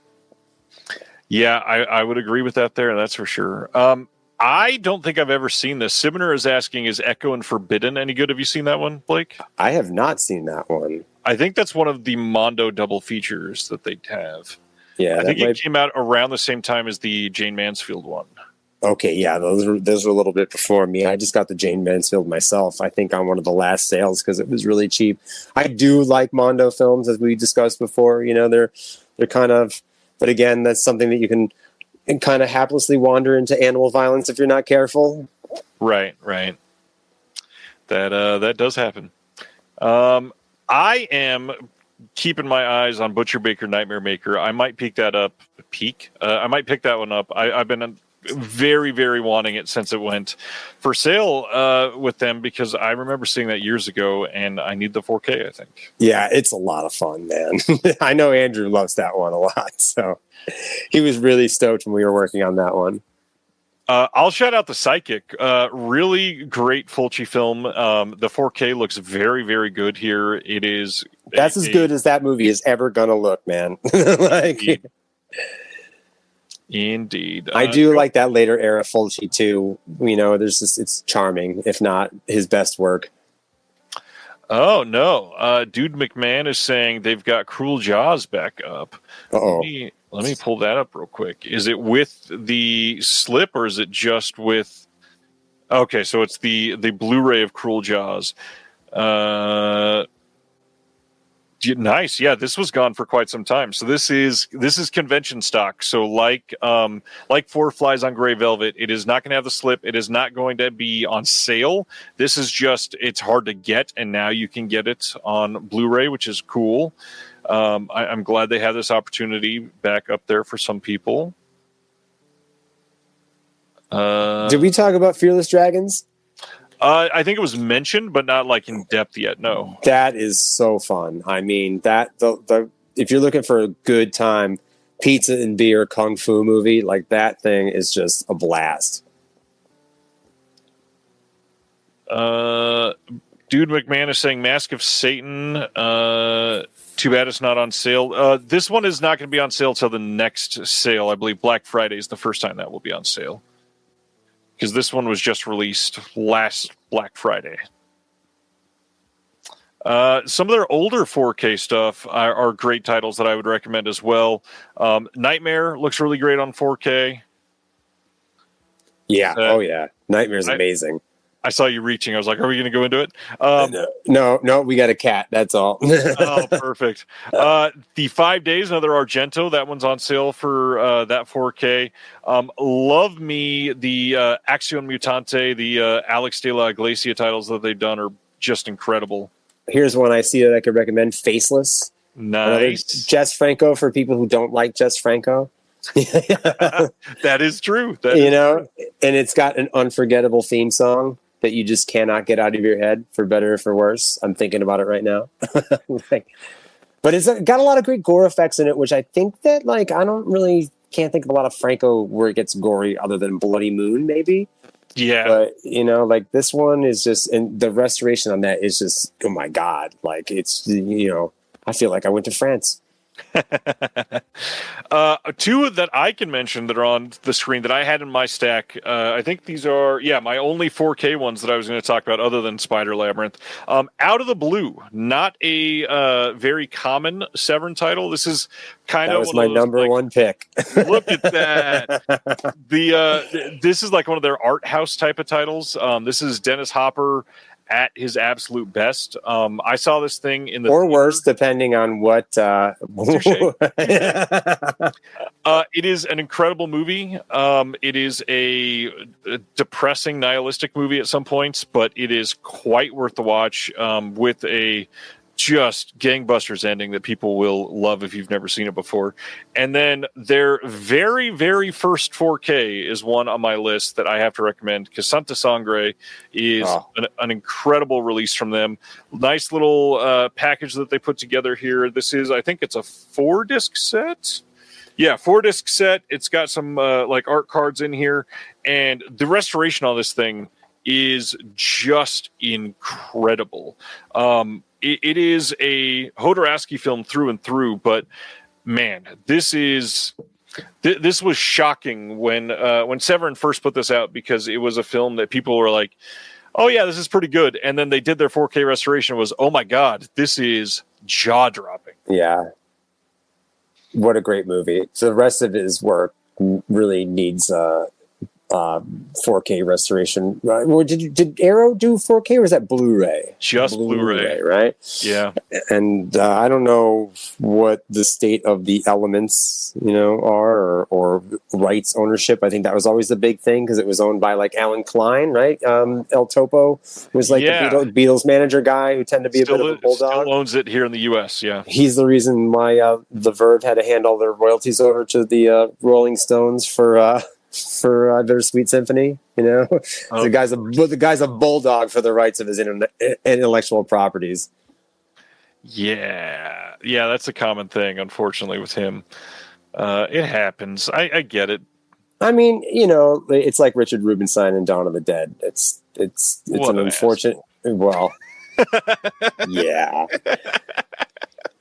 Man, I never forgave him since like the late 90s when he sent cease and desist letters to the Dawn of the Dead fan pages. Like I was like, I had like my first compact Presario computer and I'm just like discovering the whole, like you were talking about the internet third spaces the other day, and like if you lived in a small area or you liked a certain kind of like, I didn't, I had a few friends that were into this kind of stuff, but getting into broader conversations, with people came through, going on old message boards and fan sites like that and everything. It was so much harder to obtain information about movies and stuff then. If you couldn't just pull up the IMDb for Dawn of the Dead, or it almost like things would take on like a mythical status. You would hear of them but never see them.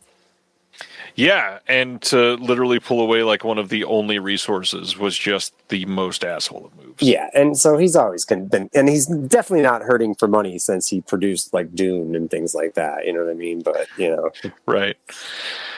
So some of the Severin merch is on sale, not at necessarily 50% off, although some of them are 50%. Some of them are even more on sale than 50%. But I mean, shirts at just over $15 is a pretty good deal. You've got stickers for like $1.50. Hoodie for $38 for Severin is pretty good. I love the hoodie, and I can't speak highly enough about the water bottles. There's 2 of them. I have one of them here. I love the water bottle, yeah. And the metal one is also great, but I don't have any of the water bottles. I guess I'll have to look at that. Yeah, I'm into the glassware, bro. I think I've got the pint glass. I think I've got the coffee mug. I've got the little Wake and Fright pint glass. Nice. Yeah, I'm a glassware dork. Nice. So yeah, the opera shirt is a really nice one. I love this Severin podcast logo tee that they've got. Some really good stuff to look through here. Let's go through a couple more of your recommendations, Blake, that we haven't talked about. Sure. I mean, for the most part, I kind of blasted through a couple in there because you mentioned them. We got Faceless, we got Texas Gladiators. I know I haven't brought it up yet. This was one of my favorite films. I love Cemetery Man. However, the QC process on this was quite rigorous, and I don't know if I'll ever watch it again. So it's an amazing set, though. And again, like I spoke of it earlier, like it looks better than the film has ever looked. It's just there's so much detail in the cinematography of that was missing from every other presentation of it before. And the 5.1 or I think it's Atmos on this one, is it not? Great sound mix. That set also has some really great extras too that don't get praised enough. Just truly an altogether really, really wonderful set.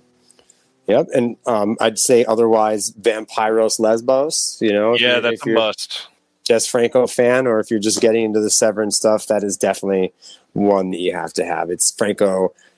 I'd say that there's 2 entry points there for Franco, depending on which angle you want to take in my recommendations. You got Faceless, which is a little more of a straight up like kind of exploitation, I don't want to say slasher movie, but horror movie. And then there's Vampiros Lesbos, which is just like free jazz Dracula. Yep, and it's good. That's the big thing. Yeah, that is the Franco film, I think, for a lot of people. I mean, for me, it brought me back listening or watching the documentary about Kim's video. That's where I had first picked up this. This is kind of how Jess Franco got on my radar. This is like a big record kind of in the 90s for like DJs and stuff. It was the Sexadelic Dance Party, and it had like I think some stuff from She Kills in Ecstasy and Vampiros Lesbos on it. And I had actually heard that long before I saw the movies and kind of just like would stare at the cover like, this seems so cool. And then I was not disappointed when I saw it. Craig is asking if it's possible to add more to an existing order, and yes, during the sale it is. I believe it'll give you the option at checkout. All right, give us another title there, Blake. Oh boy, geez, let's see. When we went through Gwendolyn, Massacre in Dinosaur Valley. Did we talk about Voluto Nero, my pick that was out of the Black Emanuel set? I think a little bit. Another Al Cliver, great character actor from Italy. He's in the Texas Gladiators, zombie, all that stuff. He plays a bit of a cult leader. It's kind of like a disaffected rich people sex vacation weird trip out movie, but like it's got a lot going on. And that's definitely, I don't know if that would get a standalone release.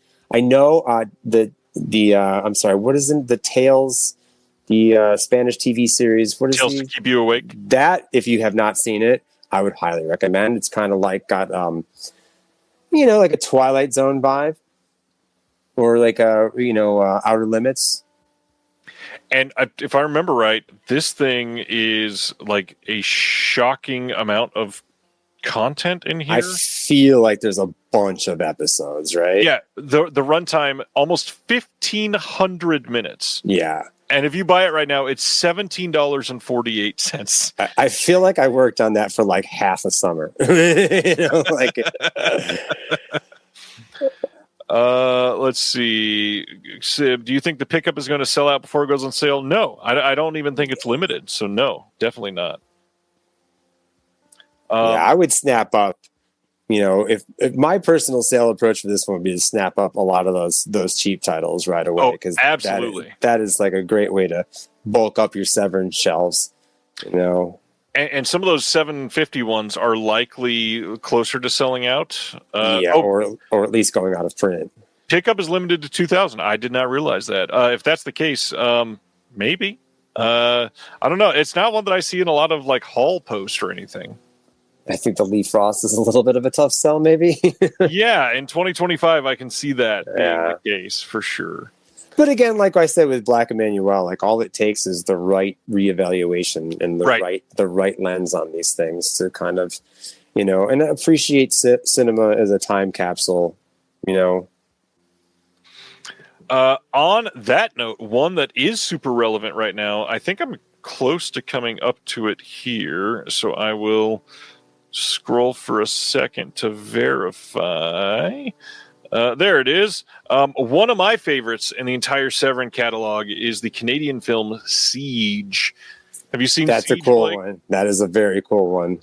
So this is a movie that starts with some people in a club that is a not great situation when they are encroached upon by people that are just looking to like pull out a planned attack on this group, and they essentially have to go hole up and keep themselves alive. And it's something sort of similar to like Assault on Precinct 13, and it's incredibly mesmerizing. The movie is really well acted. It is tense through and through. It has a really poignant ending, and the whole thing sort of stems from a period of time in Canada where some of this is based on not quite like a true story, but a real series of events that happened that learning about the history of that was kind of crazy. So definitely worth checking out. Another one where the bonus features give you some historical context to appreciate the film a little more.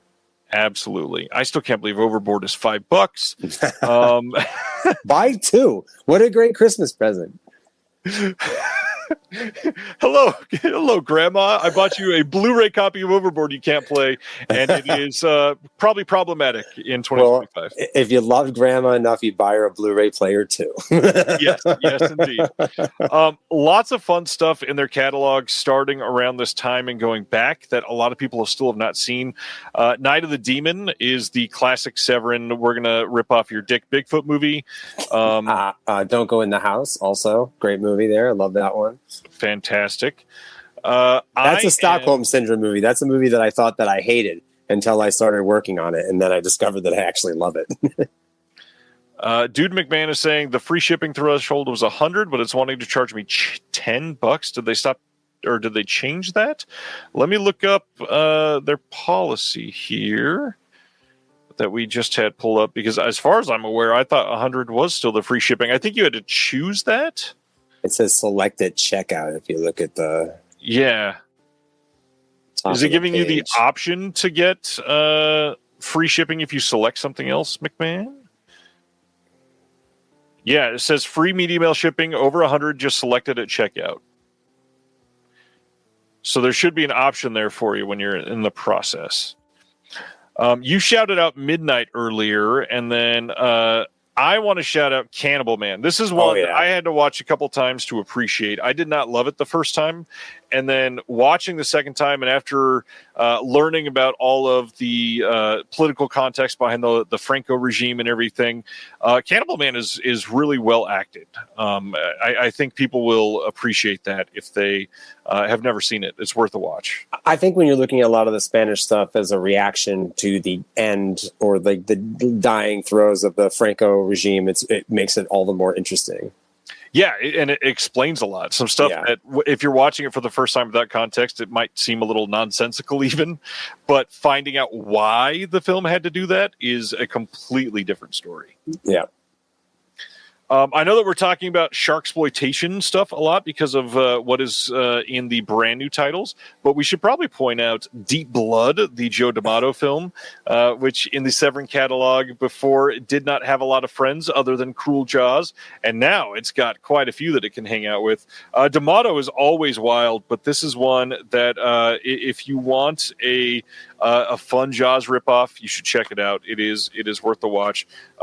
Not the best shark exploitation film, but definitely worth owning, and it's pretty cheap right now. Yeah, for sure. I mean, any Joe D'Amato, in my opinion, is worth it. It's worth owning. I would agree there. Is the Caligula film, the Joe D'Amato Caligula film, is that one on sale? I like that one a lot too. It is, of course. That would be a good one. Yeah, pull up all the D'Amato that you can and add to cart because they are the 2-disc Caligula and Messalina is only $17.48 for sure.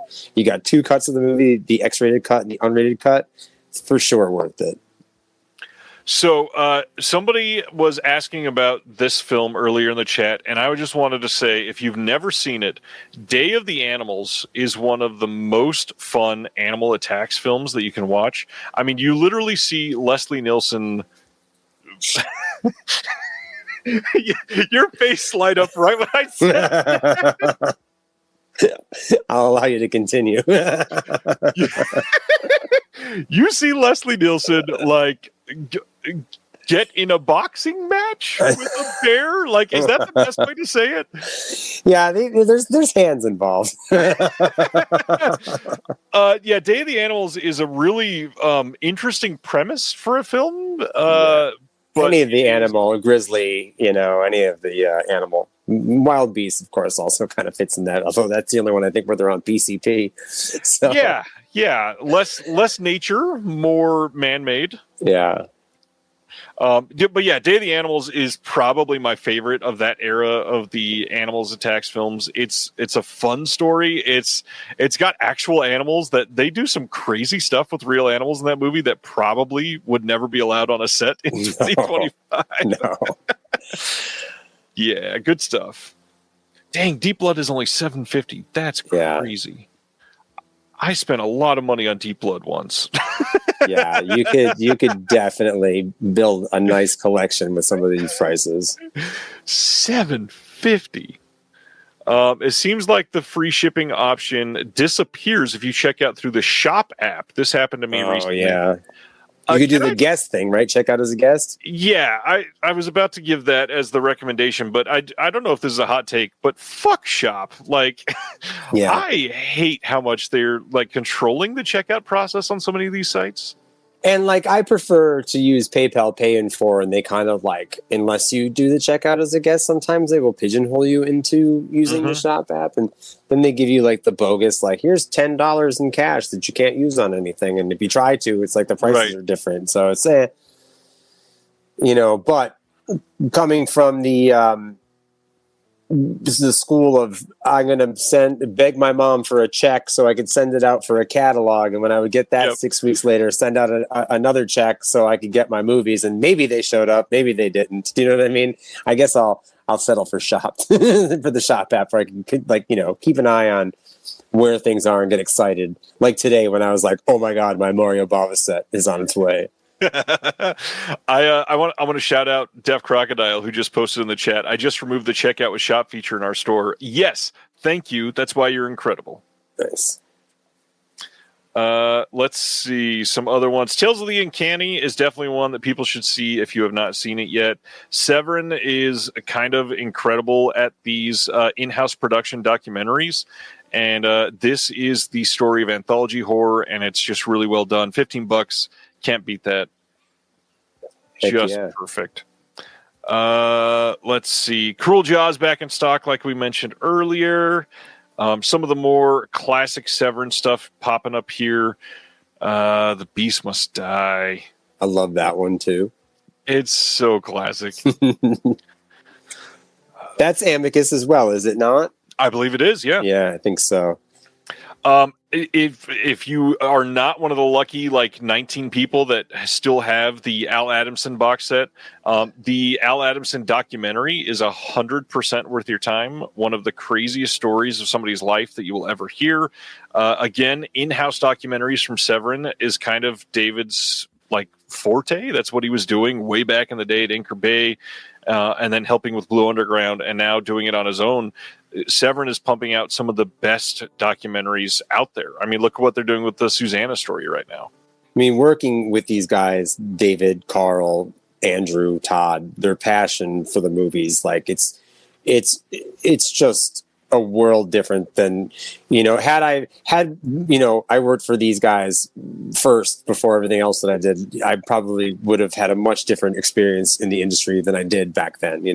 These are guys that are absolutely fans first and foremost, and just you realize that I've been around this whole collecting scene for decades now, and it's a small group of people that kind of perpetuate a lot of this stuff, and it's people like you and everybody that's watching and commenting that keep the stuff alive, and it's funny how you'll when I met Bill Lustig, he's oh, my partner David Gregory, and years later that's somebody that I'm working for, you know what I mean?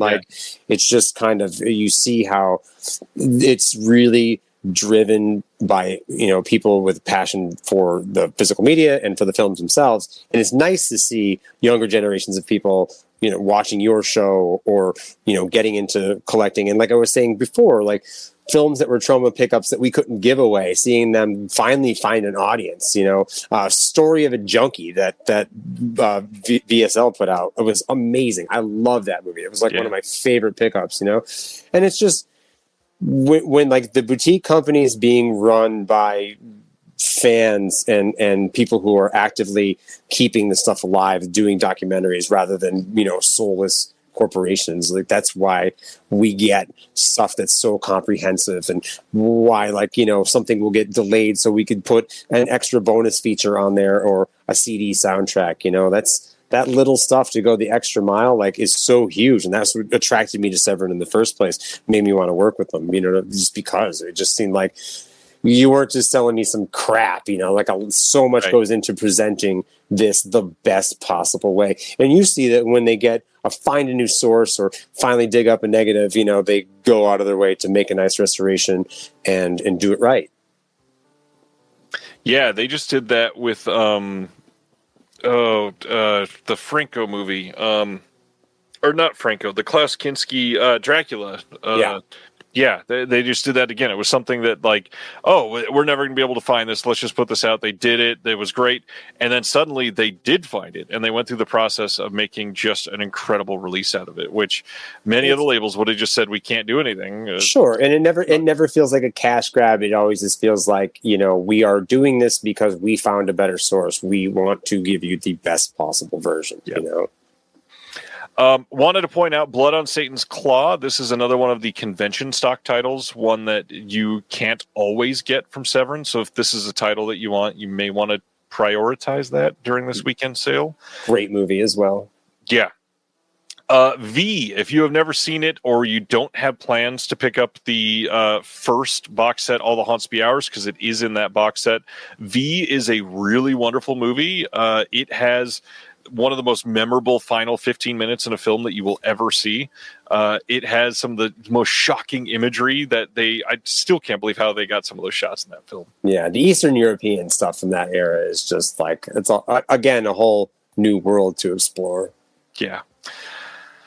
Now you're getting into like the old era of Severin. A lot of these are stuff that people that got in like post-pandemic, that many people had not even seen many of these titles because these were released in like 2018 and previously.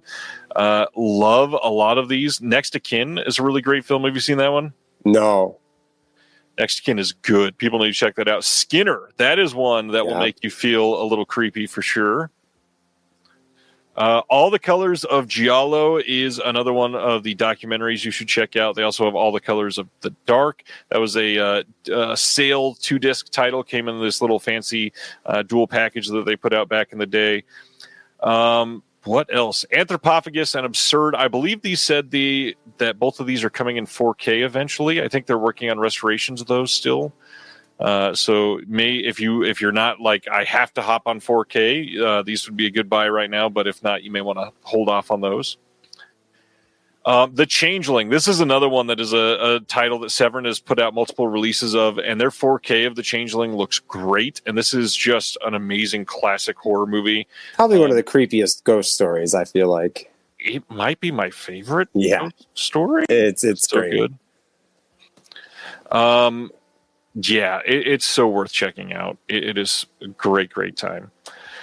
The Severin coffee mug is only $7. I'd like to point out, very, very, very worth it for the glassware fans out there. Very nice. Some classics here like The Devil's Rain and Devil's Honey. Devil's Honey is a 4K now. Threads is one that I have recommended quite a few times. However, that one is another one that's rumored to be getting a 4K soon. So I don't know if that'll be Severin or somebody else, but you might want to check it out. Nice. Yeah, that one. I think Diabolic posted a couple weeks ago saying that like sales had gone up on it, like after like one of the most recent crises. I don't know if it was Iran or one of those things. Like that's certainly a choice, like of your viewing. Yeah, just embarrassing. More of these trailer compilations listed on this last page here. Dark Waters is another one that is... that one's in the first All the Haunts, right? I think so, yeah. And that one's a different disc even. So if you want everything, I think this one has different special features that are not in the box set. Kathy's Curse, but that's the older Blu-ray. Yeah, and that one is on 4K now. Dr. Butcher MD has a 4K now as well. Dr. Butcher 4K would always be in my top recommendations. The Lost Soul documentary. This is one that everybody should probably see at least once. If you're into the Island of Dr. Moreau's story, you got to check this out. And then there we go. Vampiros Lesbos and She Killed in Ecstasy. Both are, if you're getting into Severin, you probably should have both of these for sure. Definitely must have. That is the end of the Blu-rays. Let's go over. I'm going to look closer at some of this merch stuff. $7 coffee mug is intriguing. Jeez, that is cheap. Yeah, I recommend. It's a nice one. Severin shot glass. I definitely already have one of those. I don't need a flask for anything. Why do I feel compelled? Cloud Mage says The Changeling is unbelievable. One of the most shocking openings to any movie ever. Love it. Been putting off the 4K upgrade, but the sale might force my hand. Agree about Next of Kin and Changeling, says Couch Odyssey. Two good movies. What else we got? Website exclusives. Lots of stuff going to be on sale on this one. They've got a lot of slipcover stuff that you can't get anywhere else that's on sale this time. Nice. Gosh, $17.50 for some of these titles that I've been wanting for a while might be forcing my hand, I got to admit. Let's see. Any other questions or recommendations from the chat? I just realized they're still selling the Kathy's Curse 4K box. I didn't know that. I might need to pick that up. I have one. I don't think it lights up. I'm not surprised. I don't think it ever did. But I think that was one that I just asked for and was like, I don't care if it works, just send me one. Like it was a good idea. Yeah. I mean, I remember the old Dead Pit VHS slip back in the day, but it is a gorgeous looking cover regardless. I mean, I love the slips. Yeah. Cloud Mage wants to ask what Gwendolyn is like. Why don't you talk about this one again there, Blake? Yeah, it's kind of I won't say it's a comedy, but it's definitely funny. It's kind of, like I said, it's on par with Emmanuel, the Sylvia Crystal one, in that like it's got great mise en scène. Everything is set up perfectly, but it's just really goofy. And I guess it would be like kind of a sex comedy. It's got Tawny Katane in it. Swing, like can't go wrong there. But yeah, it's a lot of fun. It's goofy. It's not like, it's certainly not an erotic film like Emmanuel. Definitely one of the sillier ones. Yeah, it plays its hand goofy like right from the beginning. It kind of plays like a great value John Carpenter movie or something like that, And like I said, the protagonist is always kind of like, or Brett Huff is always kind of like doing quips, And the original title of it was like The Perils of Gwendolyn in the Land of the Yik Yak or something like that, which kind of exactly it. I feel like that gives you like a better idea of the vibe of the movie. It's like goofy, kind of. Again, I think that's Andrew's term, like the pizza and beer movies, like one of those things you want to throw on, like, hey guys, I'm going to show you something fun, Like sometimes some of this stuff I could watch gets a little grim or boring or repetitive, and something like that you could just bust on. It's a party film. Yeah. It's also got a great soundtrack by Pierre Bichet, who does some music for some of the Emmanuel films. I don't think I knew that was the same composer, and now that makes perfect sense. I think he did maybe the second, because Serge Gainsbourg does like the third, right? Something like that. I want to shout out one that I was going to grab and forgot all about it. All About Evil is a really great watch.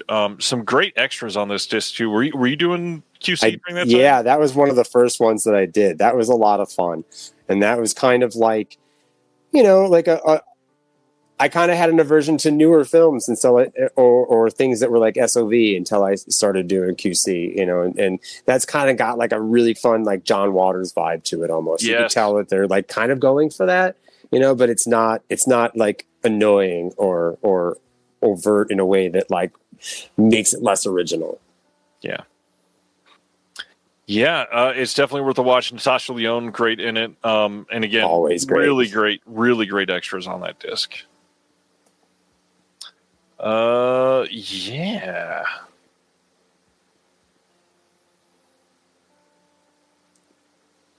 I have mentioned so many titles tonight, and I feel like there's more that I wanted to say, but yeah, what else you got, Blake? Yeah, it's tough when you're trying to like, I mean, I would just recommend so many of them, like there's so much stuff here. Castle of Blood, of course, is amazing. I don't know if it is 50% off. That's a great 4K upgrade if you don't have it. Of course, I don't think we talked about the Clones of Bruce. If we're going to go for the box set Sunday, or is that Sunday or Saturday? Sorry, Saturday. The Clones of Bruce. If you're a fan of martial arts, I mean, you could grab Fearless Dragons and that and call it a day. There's just so much, and there's so much fun in that Bruce set. And Kung Fu films, Asian films in general, are kind of another thing that I've kind of just really started to get into through work. I did a little bit of work on one of the Shaw Brothers sets, I think Shaw Brothers 3, and that was when I kind of started to like, okay, maybe I do really like this stuff, and get a little more appreciation for the choreography and things like that in the films. Yeah, I think the Bruceploitation box is the main thing on my mind for this sale for sure. I for some reason been holding off, and now it's time. Yep. Don't wait any longer, bro. I mean, yeah, it'll be $100. And for those that have been like on the fence on that price, don't forget that the Severin store release has a full extra disc that the wide release does not have for that title. Nice. So these are some of the newer ones that we haven't spent a lot of time on, but keep in mind some of these bundles are limited. So like the everything bundle is limited to only 50. The Turkish Delight bundle is only to 150. So if you're after like that art book, you might want to jump on those sooner than later. I bet that the everything bundle will probably sell out in like the next 12 hours. It pretty much always does. And then the Turkish Delight bundle, Baskin is kind of like a low-key pretty big movie. I think a lot of people love that one. Yeah, that's a good one. I would definitely check it out. While we're just scrolling through some of these things, let's go through the QC process some more, because for those that don't understand, what are some examples when you're looking post-restoration? What are some of the things that you're looking for? I mean, I think the biggest thing, you want to find any kind of like dropped frames or any kind of like weirdness going on. It always seems like more often than not things that get missed are things in the periphery, like when they're scanning the film. You'll see things that kind of like will slide to one side, making sure that things are framed correctly. And especially when they're doing like recreations of the edits from the OCN, there's a lot that go wrong there. And, it's a lot of, digital stuff and digital artifacts, restoration artifacts, flashing. There's a million things that could go wrong. And that's just in that stage, I obviously am not working alongside of like the color correctionists and things like that. But when something is wrong, you know what I mean? Or like Dolby Vision, things like that aren't working, like you're going to know, Yeah. So post the restoration and they get everything ready on the disc. How are you checking the disc to make sure that it's good for production? So I either use like the old Oppo 203 player, which you can basically get like a disc image or emulation and play it off of that or I could burn it, depending if I want to try it on different machines. Sometimes I have a PlayStation, I have an Xbox. And if I have time, I like to pop things in different machines, different configurations of sound, whether I be running through an optical cable or an HDMI. The other day, I found an audio issue that manifested on something, not when it was plugged in through the HDMI, but if you plugged it in through the optical, like all of the channels were wrong. You know what I mean? Oh. But when it was down mixed into PCM, it was right. Do you know what I mean? So it was like so that was something that, like, I feel like I learn something all the time, and that was a big one. Crazy. I love that you brought up the player that you have, and it's hilarious because I have an Oppo 203, and I let Andrew know, and that was the moment where he was like, "Oh my God, how are you not doing QC for us? Yeah, you have an Oppo." that is like the leg up that allows me to do a lot of stuff, 4K especially, because a Blu-ray DVD I can burn. You know what I mean? But a 4K I can't really burn, and that allows me to run the 4K from a file like it was a disc essentially.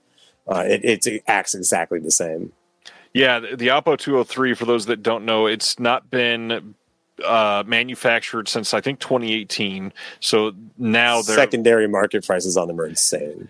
Yeah, like starting at like $2,000. Literally, it's stupid. It is absolutely stupid. I might have to plug in here really quick. Can you give me 1 second? Yeah, of course, yeah. All right, I'll be right back. So yeah, I have that player as well, and it is something that will allow you to put in basically any format, and it will be able to read it and play it.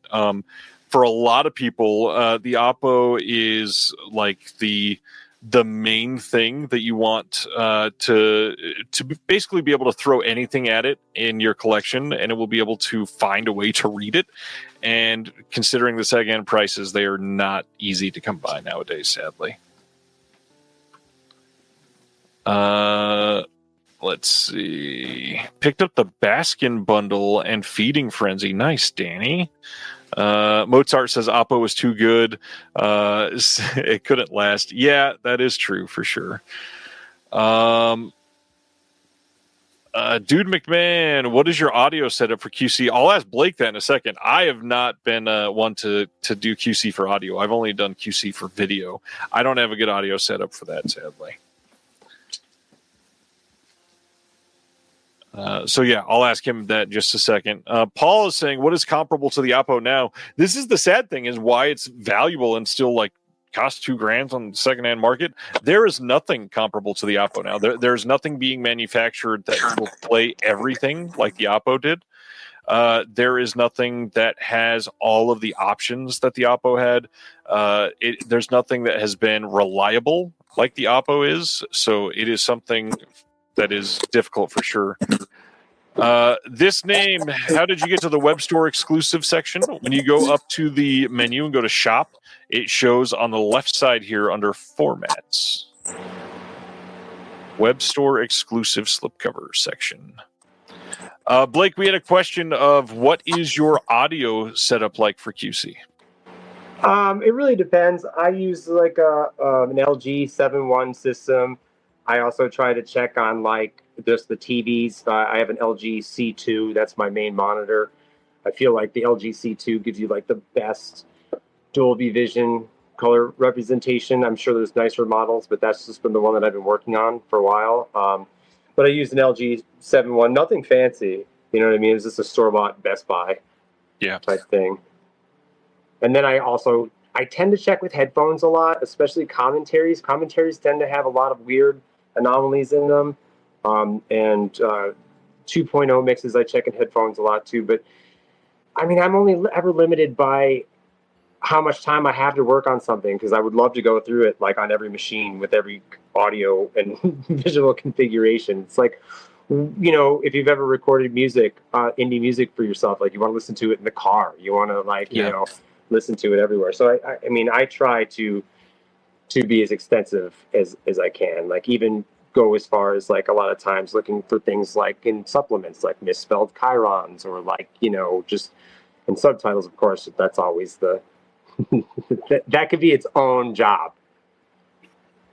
Yeah, there's a lot that you can find in some of these things. And I think that is kind of the unsung hero of this QC process that people aren't realizing, because, gosh, you can discover just almost anything in so many different stages of this. And you know, like I said, like it's a matter of breaking things, like trying to, you know, like just knowing the way that my system worked, knowing that, like, you know, I wasn't to get the pure, you know, DTS mix, I had to use the optical, you know, so like but it would be easy if I'm just doing 2.0 to just be like, oh, I'll just use the HDMI, you know what I mean, check it that way. Right. But it's just, you know, you learn that there is just, and it's always like a terrible feeling if I see a note about like a disc recall or something, and I'm like, oh my God, I raced to my notes. I'm like, did I work on that? like, you know, so, but thankfully I haven't experienced that too much. Knock on wood. I mean, yeah, that is a worrisome thing with QC for sure. You don't want to be the person that caused something to get missed. Yeah, I mean, you know, and it's hard. Like, you are, you know, more covered with some scenarios than others. Like some places, like it might, you know, smaller labels, it might be me and the person who runs the label looking at it, and that's it. You know what I mean? The person who runs the label might be fatigued from looking at it 1,000 times, you know? So, and that's the thing. It's like fresh eyes are always going to be, or a fresh look at something. That's why I always try to like take breaks or come back to it, you know, and you can't race through it. You cannot race through the work. Like, I have all this work to do. It's going to take me X amount of hours. Like, no, you don't know. Yeah. Yeah, it's a lot more tiring than people probably understand. I mean, one of the things with QC is your eyes kind of have to be open the entire time. Like, blinking is a problem. I'm a professional napper. Like, I will take, like, if I get slightly tired and I find myself, my attention drifting, and especially this time of year where it's so hot, if I find my attention drifting, I will go and take a nap just to get back on it with fresh eyes. Because, like you said, watching the end of Asylum like 8 times, like that's what happens. Like if you're trying to force something, you're trying to get through a deadline, you're trying to watch something at the last minute, sometimes it's better just to go to bed and look at it, you know, get up, set your alarm for 4 a.m. and get up and look at it again. take a nap, go to sleep for an hour. Blake, am I right in assuming that because you're plugged in, you can't use the headphones now? Yeah, correct. Sorry. Making sure. Are you getting some feedback? Ever so slightly, plus you're a little quieter than you were, but that's okay. I might be able to switch back in a second. I'm at like 17%. We ran it down pretty quick here. Understood. And now you're sideways. Uh-oh. All right. Well, hang on. Let's see if we can come back. There we go. Yeah? You're good. All right. I'll try to be louder. Well, maybe we've looked through most of the titles. We're probably close to the end here. Did you have any on your list that you wanted to share that we haven't yet? I feel like between the two of us, we covered all 10 of them. I would say Out of the Blue is my number 1. Closed Circuit would be my number 2. I love this movie. I love Closed Circuit. I love that we were on the same page for both of those. Yeah. Out of the Blue is like that 80s renegade filmmaking vibe that I was talking about before. I had a great quote that starts off that film in particular, and it goes to show you the mind space of Hopper at this point. He said, "For a person like me, it's a miracle that I get the opportunity to direct a film because I don't listen to anybody." And it sure seemed like he was in that phase of not listening to anybody. Oh yeah, it shows in the movie. Yeah, he's ripping beers the entire time. Very, very clearly. Of the 10 brand new films on the slate, what are like top 2 that you would recommend for people that you think are just the most fun? I would do Ferret Vampire for sure. And it would be a tough decision for me to decide between Last Shark or The Shark Hunter. So it depends. Do you like Treat Williams or do you like Franco Nero in a wig? God, that's hard. It is hard. They're both essentially, I feel like they talk about how it's kind of the same story for like at least half of the film, but they both really work for me, man.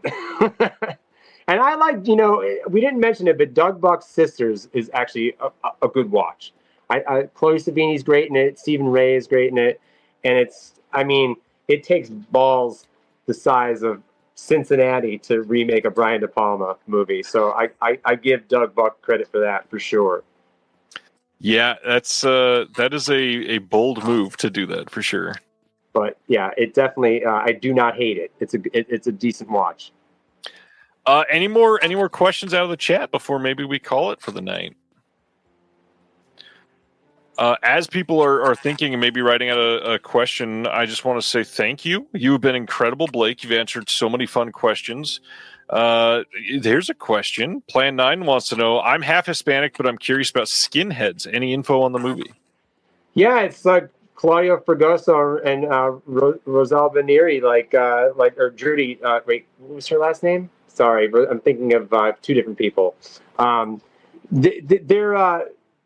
It's like their take on Romper Stomper, It's and it's got the Fregoso charm. So it's serious, which is when you look at Fregoso's other work, it's hard to take it serious, but it actually is a pretty good movie, a decent story, and it's like again contemporary, I think, to that Romper Stomper, maybe American History X era of them being like, hey, look, we could make something serious too.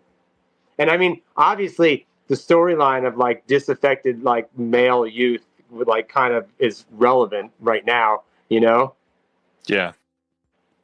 It's the first time on Blu-ray anywhere in the world, and it's Rosella Drudy is the name. Drudy, yes, that's it. Yep. I'm thinking Roselle Benieri and Rosella Drudy. Say that 5 times fast. You can't. But genuinely, great behind the scenes on all the QC process. I've only been involved in the post-restoration steps, so it's nice to hear about all the other stuff. But to hear somebody that's seen all of these in the last few months and put so much work in all the titles that we're all about to enjoy, just thank you. I know that this is not a process that you're getting fan mail for all your hard work on these, so genuinely thank you for what you do. No, dude, I really appreciate this. This is a lot of fun, and thank you. At the point that I started doing QC, I started listening to you pretty much, and really got my disc collecting in high gear. And the enthusiasm that I have, for this, and continue to have for it, is mostly because of people like you, Andrew, David, Jonathan Hertzberg from Fun City. Like everybody that I work with is just so enthusiastic about, we're all fans on top of working on this stuff. Yeah. One thing I do want to say for anybody that did not see it, Blake's Letterboxd, Facebook, Instagram, all that is in the description below. Go give him a follow. He is somebody that you should absolutely keep an eye on throughout the years. I mean, he's watched so many of these movies that we're all interested in. He gets to watch them before us and prepare us for it. So, it's worth it. And I had post lots of pictures of cats. If you like cats, I got lots of them. I'm surprised only one made a brief appearance tonight. Very brief. I better go check. They're probably lighting the house on fire. Hilton says, any thoughts on Ozzy lost this week, obviously? Yeah, man, that's a bummer. Like I feel like all the heavy hitters, the legends from the 70s, Lou Reed, Ozzy, and what a terrible year of David Lynch, all the legends. I definitely feel like the world that I came from is starting to not exist anymore, Yeah, it's crazy to lose Ozzy, but I mean, to be fair, we got a lot more Ozzy than I think many of us ever expected. Hell yeah, what a way to go out. I mean, if you saw any of the footage from that concert, like, it was so awesome, so cool, and just like what a touching tribute to the man, Dude's been around, like, you can't, I've seen a lot of people trying to discount his contribution to music, and that's crazy. Fan or not, you can't do that. Not at all. I mean, he is a legend, literally. For sure. Well, that's all we got tonight. See everybody back next Thursday. Enjoy the rest of the sale. Keep in mind, stuff changes every day. So like the box set sale will be there on Saturday. The Sunday will be the upgrade day. Keep an eye on stock counts. I mean, some of this stuff, for all we know, could sell out. There's stuff that's limited. There's stuff that, some of the stuff that's only $750 could be nearing the end of their license, theoretically. So they could literally just run out of them. So keep a close eye. Cheers, man. Thank you. Thanks, Blake. Have a good night. We'll see you all next Thursday, and have a good week. Stay safe, everybody. Another new first-time guest next Thursday, too. So come hang out. Awesome. See you then. Thank you for watching The Disconnected. On the way out, make sure that you are subscribed to the channel, that you've liked the video, and that you've copied the link to be able to share with someone else that may appreciate this.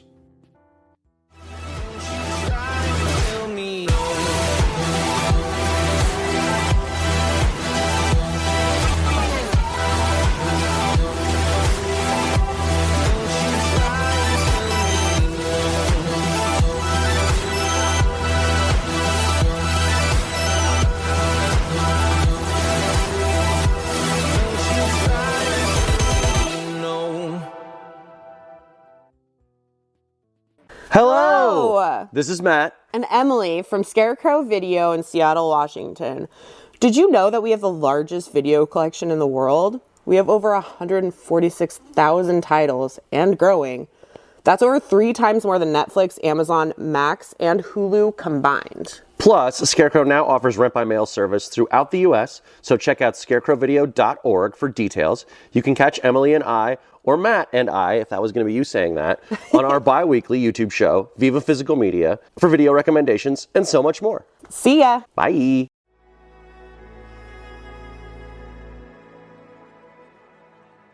Thank you for listening.